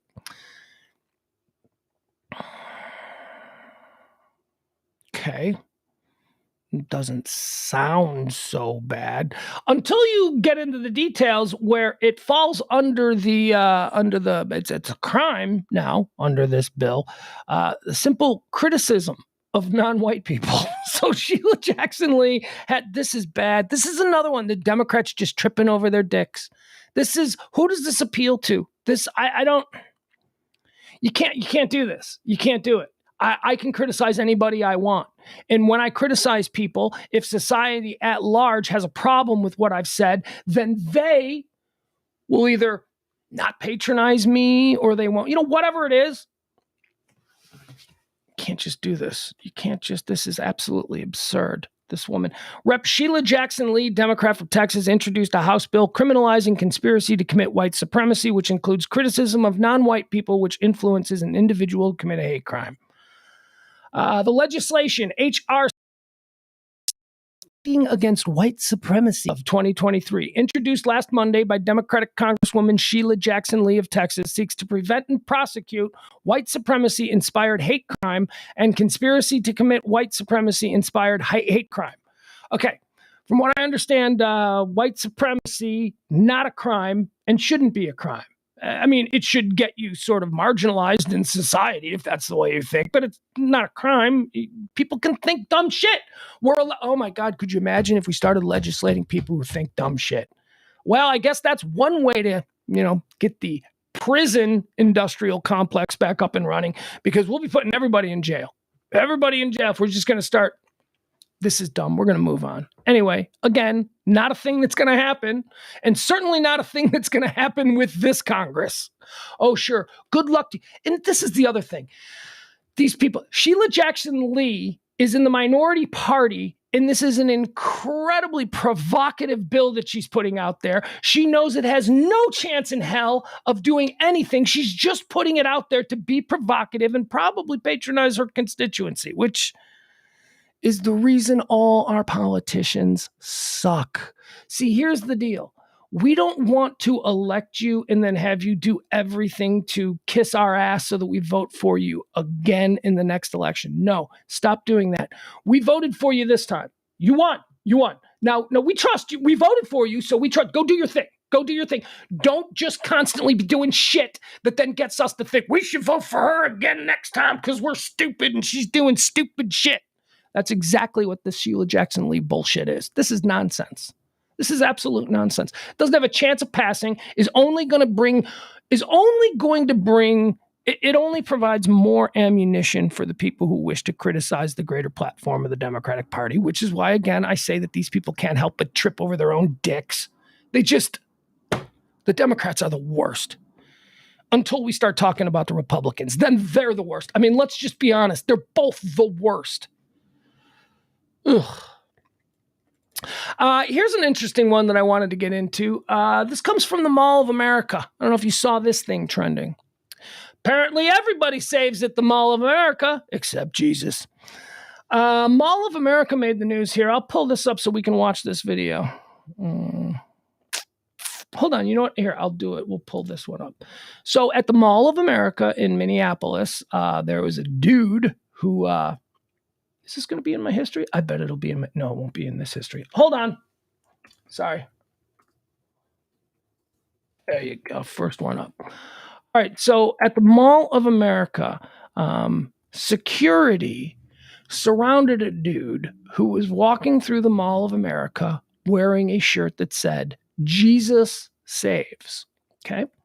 So he's walking through the mall wearing the shirt that says Jesus saves. And he was swarmed by Mall of America police.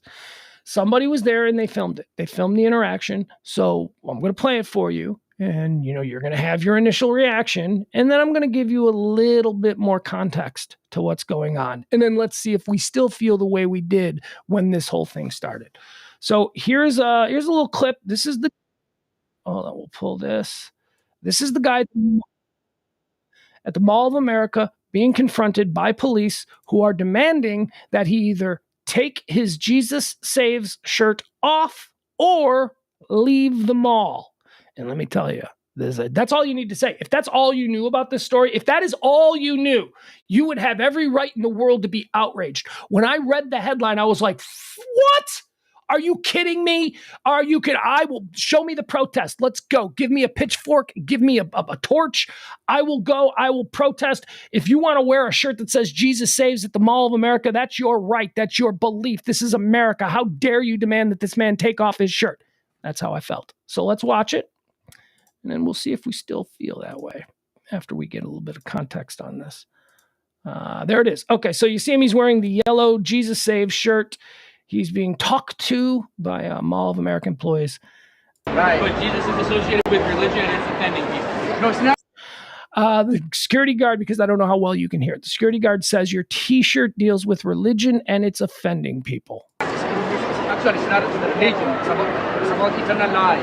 Okay, but it's the same thing. Okay, people have been offended, and like I said, all we were asking you is to take your shirt off. You can go to Macy's or we can leave. I didn't say anything though. I didn't speak. I didn't speak. I didn't say anything. Just went to Macy's.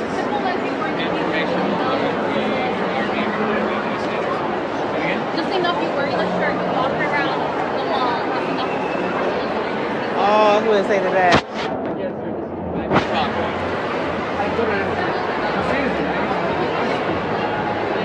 So again, I'm giving you yourself options. Why are you making me sure we got the shirt? See how it says they wanted him to leave because of his shirt. I'm not giving you much context here. Go to Macy's and you can do your shopping, or you can leave the mall. Okay, those are your only options right now. Okay. Unless you want to be placed in another. If you want to shop here, you need to take that shirt off. What is wrong with what is the problem with my t-shirt? If you want to shop here, you need to take that shirt off. What is wrong with my t-shirt? What is wrong with my shirt? You want? Again, sir, it is religious soliciting. There is no soliciting allowed on law property, which is private property. Wait a second. Religious soliciting. How is this guy just wearing a shirt that says Jesus saves religious soliciting? Right? If that's all we knew about this, that sounds like these cops should lose their jobs. Sorry, security guards. And that this poor man is owed an apology by the parent company of Mall of America. If we didn't have context. Okay? Which we don't right now. So again, we've had yes and no talks. Exactly. What is Just wrong take with it my off the t-shirt? shop, man. That's all we want. No, I'm serious. I know the quality t-shirt. But you were last on time I was here, they told me to leave for 24 hours. I did. Yes. That day I was preaching. Yeah. I was preaching the gospel that day. Yeah. You hear what he's saying? Do you hear what he's saying? And that's all we need. We don't have to watch any more of this. Okay, so here's the situation. What he's saying there. Jeff, hold that thought. Those cops are in the right. Those security guards are absolutely in the right. And he just admitted it right there at the tail end of it. I don't know if you heard what he said. Context on this. This particular man has been banned from this mall twice in the last 6 months. He is not currently under ban, although I imagine that he is now. The fact that they even let him walk through the mall at all was them... they were watching him the minute they saw him show. Why? Why were they watching him? And why was he banned? Because he's one of these preachers. He jumped up. There was one story about why he got banned the original time. Some food court. He jumped up on a table and started screaming and yelling about Jesus. And he's trying to get people to come to his church. He's like a preacher. And you can't just do that. And he was accusing people of, being, you're going to hell. You're a heathen. This is what this guy has done at this mall over the course of the last 6 months that led to him being banned twice. So the minute that he walked in wearing the same stuff that he wears whenever he does his big provocative sort of Jesus preaching things, they pegged him and they followed him and they decided, you know what, man, you are going to cause trouble again. We know you are going to cause trouble again. Now, I don't know that he had necessarily caused trouble yet, but they intervened. So it's not quite, do you see what I'm saying? It's not quite as cut and dry. The way it's being presented is Mall of America won't let you wear a Jesus Save shirt. That is bullshit. If you or I or any normal person walked into the Mall of America with a shirt that said Jesus saved, we would be absolutely left alone. But if we jumped on a table and started doing fire and brimstone and trying to get people to come and solicit to our online church that we got going, let's find out more about this guy here. Let me click on the story. Now, you know what? We don't have to. Let's just move on because I see that we're running out of time here. But again, folks, context matters in these stories. If you weren't given the context, if you didn't know, and by the way, a lot of the sources that are putting that story out there are conveniently leaving the context out because they're leading with the ginning up aspect of you can't wear a Jesus Save shirt at the Mall of America. No, you can. You can't be that guy wearing a Jesus Save shirt. at the Mall of America because of the actions that guy has done in the past. Again, banned from the mall twice in the last 6 months for 30-day periods. And now he's back. And so they're following him because he's a known problem. He isn't just I swear to God, the way I was listening to some people talk about this morning on a YouTube channel, just because I was trying to find as much as I could about it, and they were just pearl clutching. This is what America is now. This is what it is. You can't even love Jesus. You can't even say that you love Jesus. That is not what happened. That is not what happened. But again, hey, be prepared. Everybody's going to try and gin you up over the stupidest stuff that connects to your soul as easily as possible. And that's what that story being put out there is all about. Jeff says, if he was banned and not just kicked out, then yes, the Paul Blarts are in the right. But if he wasn't banned and just kicked out and just walking around, then no, they are still in the wrong. I'm not going to completely disagree with you because they may have in this situation jumped the gun. They just anticipate, oh, this guy. All right, let's nip this in the bud. Let's stop this before. They probably knew where it was going. And don't kid yourself, he wasn't going to Macy's. He was there to do the same thing that he does every time he shows up at this mall. So I guess they didn't wait for him to do it. I'll give you that, Jeff. I mean, we can agree with that. So yeah, in that regard, they're, probably jumped the gun a little bit wrong, but still the context changes everything. Don't be ginned up that the Mall of America won't let you love Jesus in their mall, because they will. They don't give a shit. Does your credit card work? That's what they care about. What they don't want is they don't want shady. I don't know. He's, shady preacher types. How about that? That's what they don't. They don't want shady preacher types making the mall experience unpleasant for the regular people. And that's really what that was. There are homeless bans. Oh boy, we got some homeless bans going on. I could do a whole show on this topic, but I won't because who cares? Nobody cares. Nobody cares about the homeless. Nobody. Absolutely nobody, right? They're just human vermin. We just see them and we go, ew, gross, get out of here. As the number of people experiencing homelessness increases across the country, more cities and states have passed laws making it illegal to live out of tents and cars or sleep in public spaces. More than 100 jurisdictions have had such bans on the books for years. This, according to the National Homelessness Law Center. In recent months, high-profile measures have been approved targeting homelessness in many Western U.S. cities and across the entire United States. Homelessness is a problem. Homelessness is a problem in this country that we could very easily cure. We choose not to. And because we choose not to, we have a whole bunch of homeless people. So what we do is we go to plan B, which is let's just exterminate them all. Let's just make them all go away. Let's just put them somewhere else. Let's just have it be somebody else's problem. That's an issue. We in this country have to address the situations. Well, if you can't get a job, then you don't. What do you go when you do not try it hard enough? And all right, so we didn't try hard enough. Is that a death sentence? Should we exterminate them? Should we build giant ovens for the people that don't? What are you doing, man? You call yourself a Christian? You call yourself a decent human being? Yeah, you can be. See, people are complicated. That homeless dude, he could have made every decision that led to him being homeless willingly. Yeah, I'm going to do this and I might end up being homeless. Okay, that's great. But he's still homeless. So that problem is static, that you don't like seeing homeless people, right? So that guy there being homeless is static. The fact that, he started doing crack at 12 years old by his own choice, that shouldn't really play into the static fact that he is homeless. Okay, so now we've got a human who's homeless. Now what do you do with him? Well, he made those decisions by himself. That's irrelevant. That is completely irrelevant to the problem we're trying to solve. So what do we do with him? I don't care. Okay, good. Wash your hands of it and walk away. You don't care. You don't care. Got to do something. Got to do something. We can so easily fix the homeless problem in this country. The money that we spend on nonsense. I mean, have you ever seen the buildings in downtown Dallas that are completely empty? I mean, do you know what $2 million in rehab would do to turn those things into giant homeless shelters, to get these people off the streets, to maybe put in some job fair type things? We can do all of these things, except people like to hate on those who are under them. Life is just a ball. We just do nothing but we shit on the people who are below us. And who are the lowest in society? Homeless people. We can all shit on them. We don't care about them.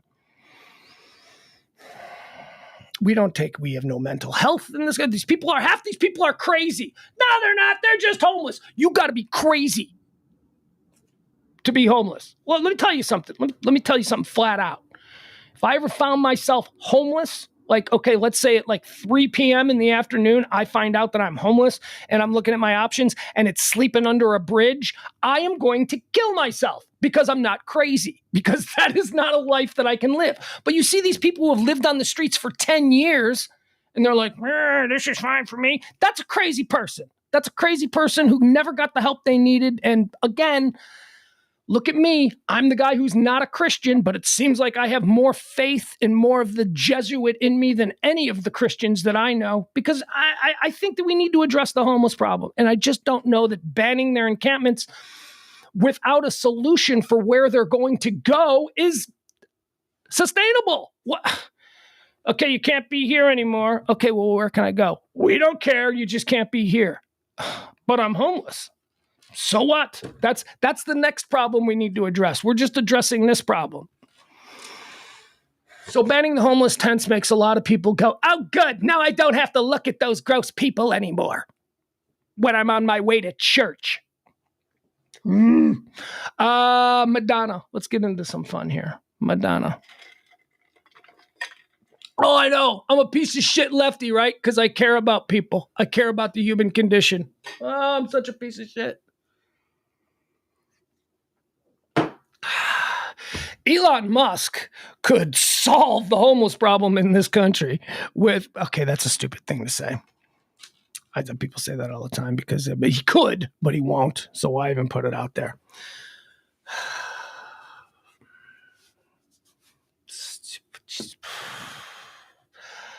Let's see. Okay, so now let's talk about Madonna. I told you it was Suzanne Hoff's birthday.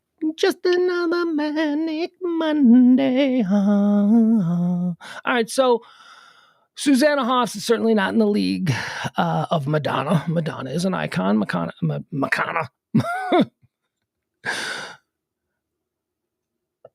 If Madonna started dating Matthew McConaughey, what would they be called? Madonna-hay? Madonna-hay! Look at that. We need to get those two together. Although, have you seen Matthew McConaughey's wife? Not going to happen. Not going to. Have you seen Madonna lately? Have you seen Matthew McConaughey's wife? He ain't leaving his wife. Madonna has announced a 2023 world tour. And she did it she released a video. The video, okay, so I'm going to play you the trailer for the video. The actual video that she released is like 6 minutes long, and I can't take 6 minutes of Madonna not singing Borderline or, like a virgin. I can't.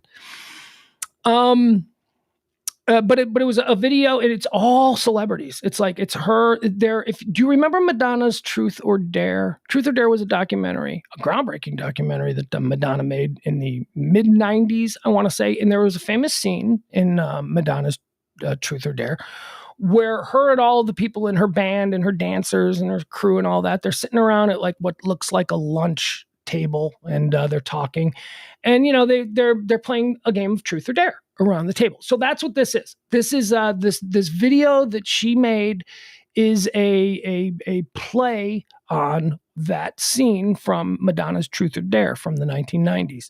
And now the people that she has assembled, she's got some massive names. She's got Judd Apatow sitting there at the table with her. She's got Jack Black sitting there at the table with her. She's got Eric Andre. She's got Amy Schumer. She's got, who else? She's got Lil Wayne. I think I saw Lil Wayne really shortly. So it's that scene. And it's Madonna now, who's like 60, 64, I don't know, something like that, who is not aging well. Again, this goes back to the Susanna Hoffs thing. Madonna is still trying to be, Madonna missed it. Madonna could be elegant. She could be sophisticated. She could be like Helen Mirren. Helen Mirren was a party girl groupie, like in the 70s. She was like a hippie, slutty girl. And now Helen Mirren is Helen Mirren, right? Like, because she aged properly. Madonna's doing this new thing too that you might see in the trailer where she's blacked out her teeth so that it looks like, So it looks like she's missing teeth. Like is this a new fashion thing that she's doing? So Madonna has announced a 2023 world tour, and this is the video. We'll play the video here, the trailer that announces the tour. But let's talk about the tour before we play the video. Anybody have any interest in seeing Madonna on tour in 2023? I do, absolutely. Are you kidding me? I'm going to shit everything that I say about Madonna. Madonna comes to town. I'm going to want to see that concert because I did it again. Because Madonna is an icon. Madonna's I don't care if she's up there in a walker. Like a virgin. I want to see that. So I would absolutely have interest in going to see Madonna.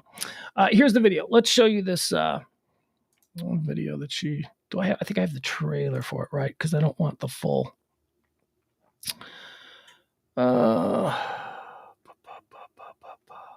Yep, here we go. Okay, so here we'll play this. Oh, excuse me. I just burped into a hot mic. Not cool. All right, so here's the trailer for the tour announcement. Now, I don't know if you can see all the people around the table, but she is just surrounded with some very big Hollywood names. I just want to make sure you all know why you're here. Yes. Amy Schumer. Oh. Truth or dare? Dare, bitch. Ooh. I want you to show me, with this spread, how you lick your husband's asshole. I mean, butthole. I think we're done. Nope. He does have a gaping butthole. I don't think he'd mind me saying. Madonna. He does have. Do you see that? A gaping butthole. What she's doing with her teeth. Nope. What's she doing with her teeth? What is going on? Why is Madonna? Why is it now fashionable to have rotting teeth or teeth that look like they're rotting? Oh my God. Yeah, I'll go see this crazy old lady in concert. Absolutely, she's an icon. He does have a gaping butthole. I don't think he'd mind me saying. Madonna. Yeah? I dare you to do a world tour and play your greatest motherfucking hits. Okay. 4 decades? Yeah, bitch. As in 40 years? Fuck yeah. We're talking Open your heart. We're talking tropical on the island breeze. All of nature wild and free. This is where I long to be. La Isla Bonita. Wait, hold up. That's a lot of songs. You think people would come to that show? I'll be there. Yes. Well, I'll be there. You kidding me? Oh, there? yeah. I'm there. There? Okay, so the answer is Fuck yeah.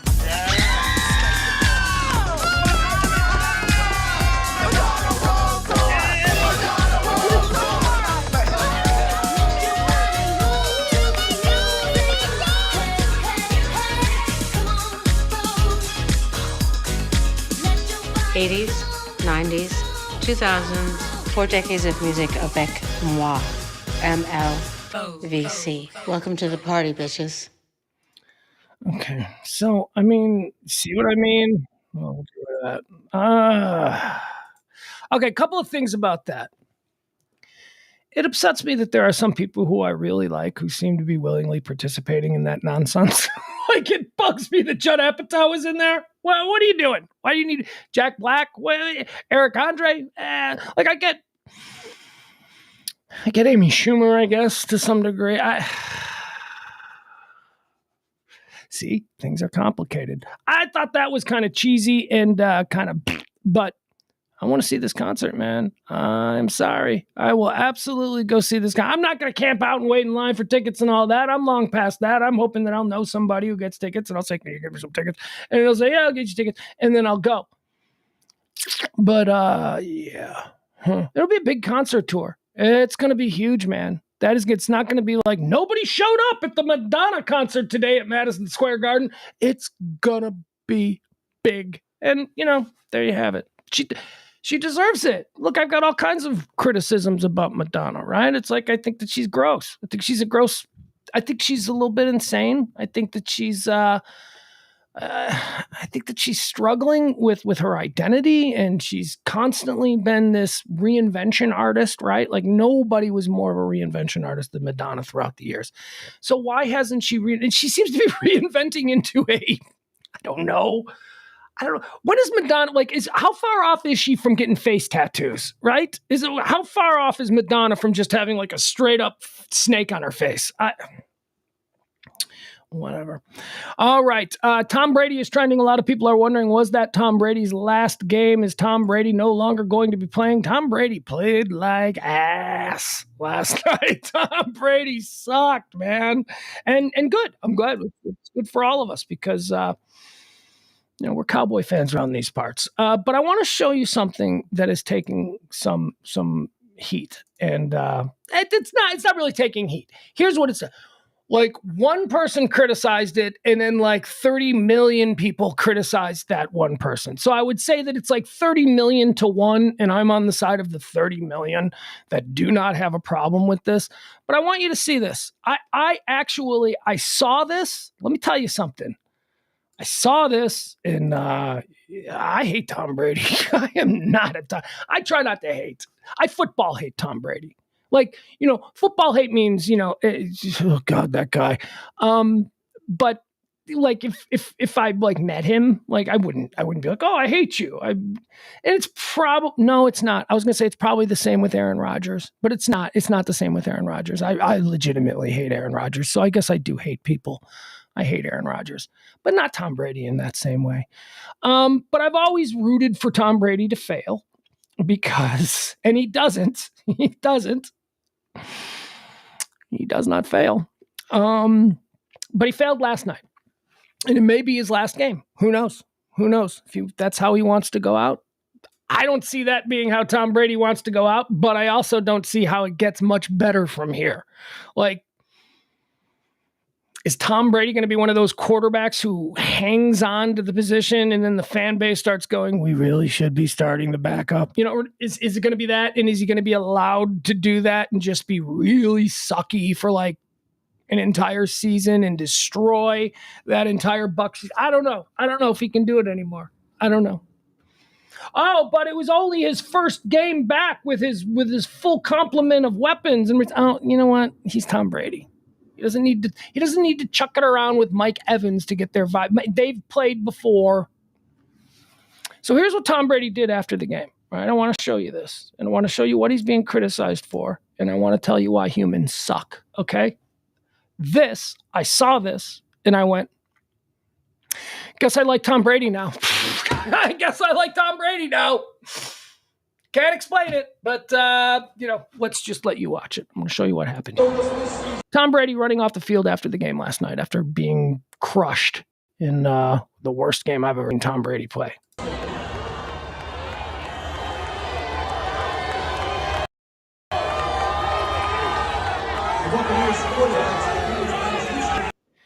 He's walking up to meet his family. His father, his mother, and his sister. Okay, they're standing by the tunnels. Look, he's starting to smile because he sees them. That's kind of cute in and of itself. But Tom Brady walking off the field for possibly the last time. His mom, his dad, and his sister are waiting for him at the tunnel as he exits the field for what could be the last time.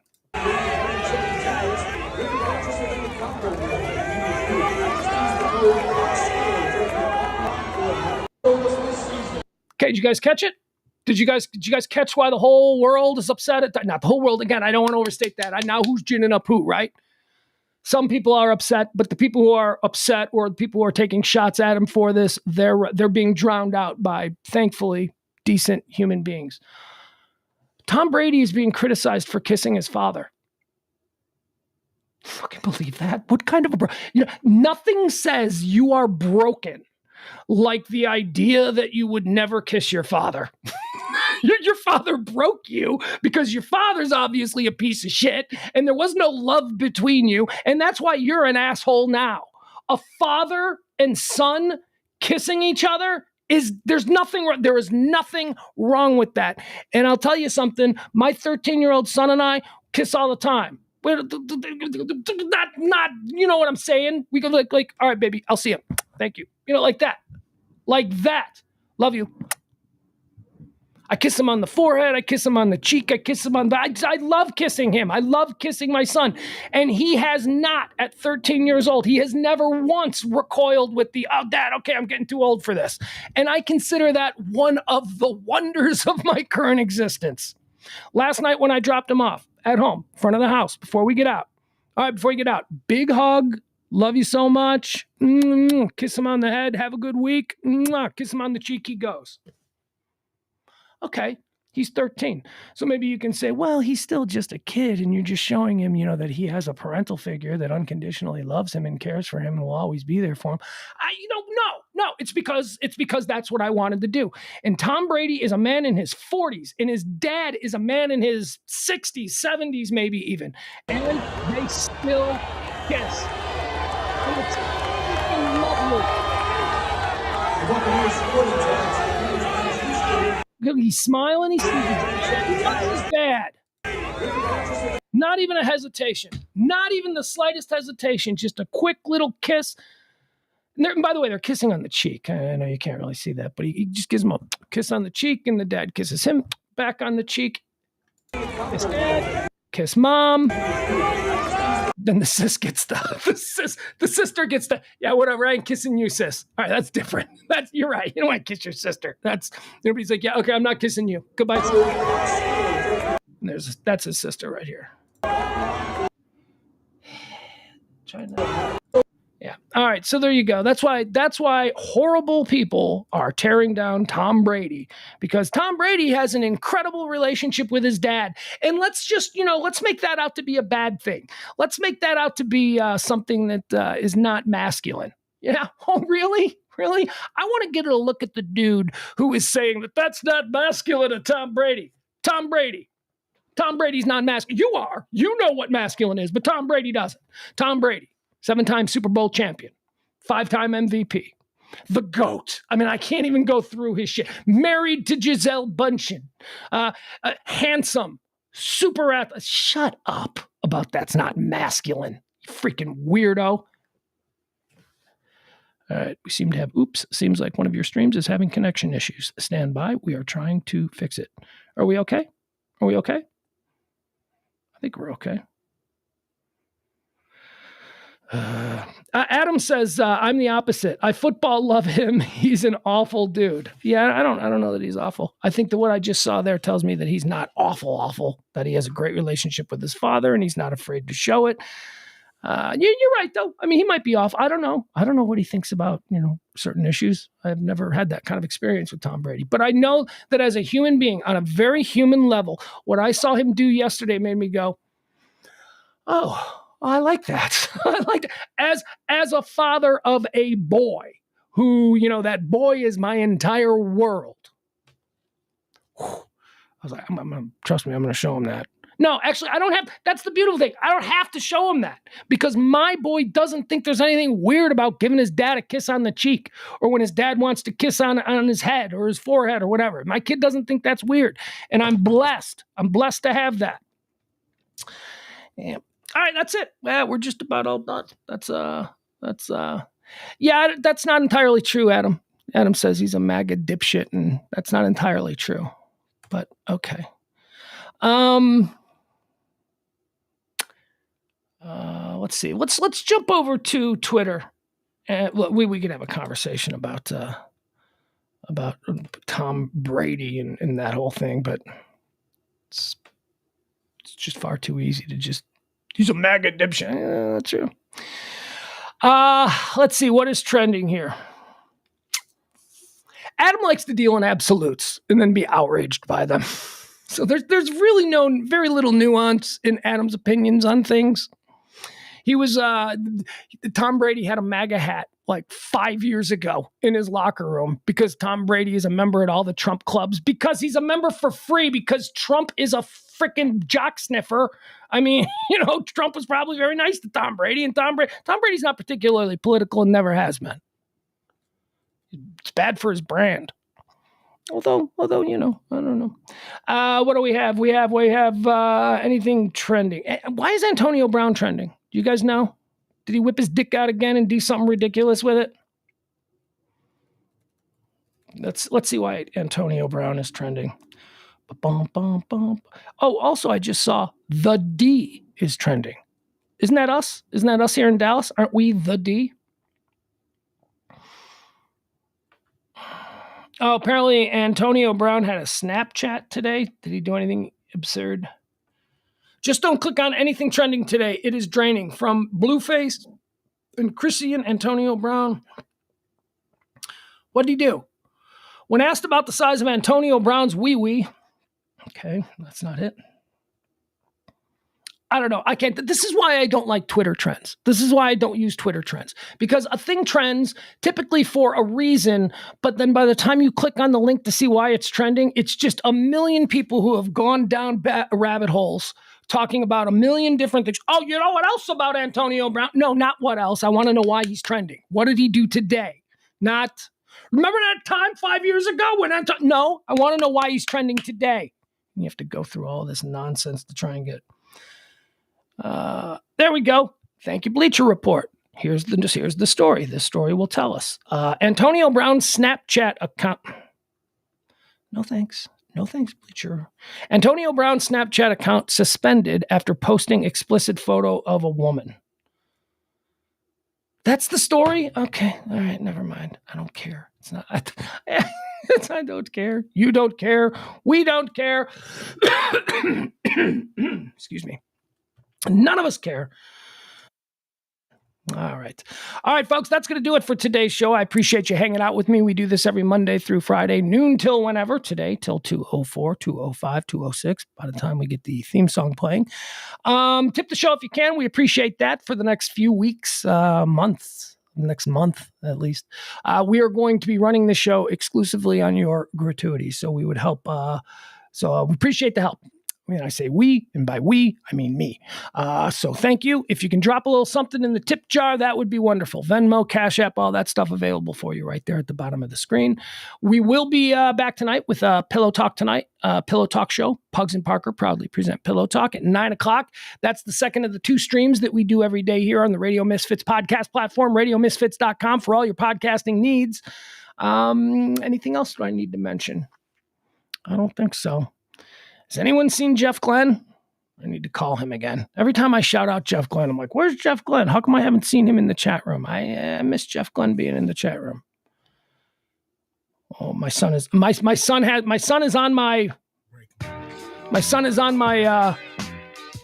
Spotify account. He's listening to some throwback hip hop. I love my kid's musical mind. I love that he likes everything. You know who is late? Did I tell you this? I think I already told you this. His Neil Peart. I'm sorry.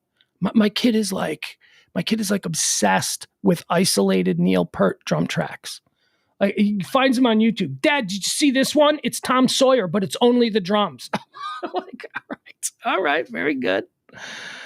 All right, sorry, kiddo, I got to knock you off here because we need to play some John Hinckley. Well, I'm sorry, I know it was a good day until I interrupted your music with a little bit of John Hinckley, because that's how we close out each and every show. I have got my poetry.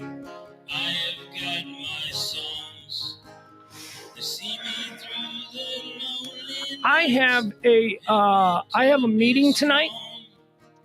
I have a meeting tonight at 5:30. I do not expect there to be any interruption with the 9 o'clock show. With that said, it might be delayed a little bit. Might be, but we'll do a show tonight. I'll be. I mean, God forbid, right? I mean, a frozen brick of plane poop could fall out of the sky and kill me at any minute. But the intention is to definitely do some form of a Pugs and Parker Pillow Talk tonight. So do whatever you need to do for the next few hours and then rally back here, 9 p.m. Central Time.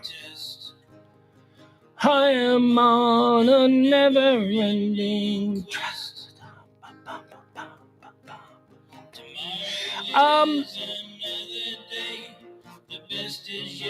I'm thinking about making some changes to the show, tweaking it. I need to be more aggressive with So like a lot of these like the show isn't growing. You guys are, I love you guys. You guys are always here. You guys, it's static, it's staying the same, but we're not growing. The show is not growing. And I can't help but believe that a large reason for the show not growing is because I'm just not doing enough on my end to help it grow. So I'm going to be making some changes. First of all, I need to learn. Here's something that I want to start doing. So all of these individual topics, I want to be able to edit these individual topics out from the show and be able to make them as, promotional videos. Like my Tom Brady rant. Like I just did a Tom Brady rant. So like I would make a YouTube video. I would cut that from today's show and make an independent YouTube video. Tom Brady kisses his dad. Whatever. So now when people are searching Tom Brady, that pops up and maybe we grow. Maybe we start to grow. I've got to become more aggressive. So to that end, I'm thinking about making a couple of changes on the show. Nothing I think that will be all that drastic. Nothing that I think will cause you people to go, I liked the show better before. But I am thinking about doing some little different things. So sit tuned, sit tight. Hey, if we ain't changing, we ain't growing. And if we ain't growing, we're dead. 2023, we're going to grow the show. I'm going to be far more aggressive. I'm going to tweet far more stuff. I'm going to maybe even have to get back involved with Facebook, which I so don't want to do. I love my people on Facebook. I just don't love everybody else on Facebook. God, Facebook is the worst. Twitter's pretty bad too, but the reason I'm on Twitter is because it's nowhere near as bad as Facebook. I seem to have better control on Twitter than I do on Facebook. I don't know. These are the things I think of. How's the temperature? Is it hot out? Was it like in the 80s? Let's see. Yeah, 80 degrees right now in Highland Park. Jeez Louise. You guys, that sucks. I'm sorry, that sucks. It needs to be in the 50s. 80 degrees in January. I mean, all right. All right, guys, we'll see you tonight, 9 o'clock. Pillow Talk. Bye, folks. Caught me.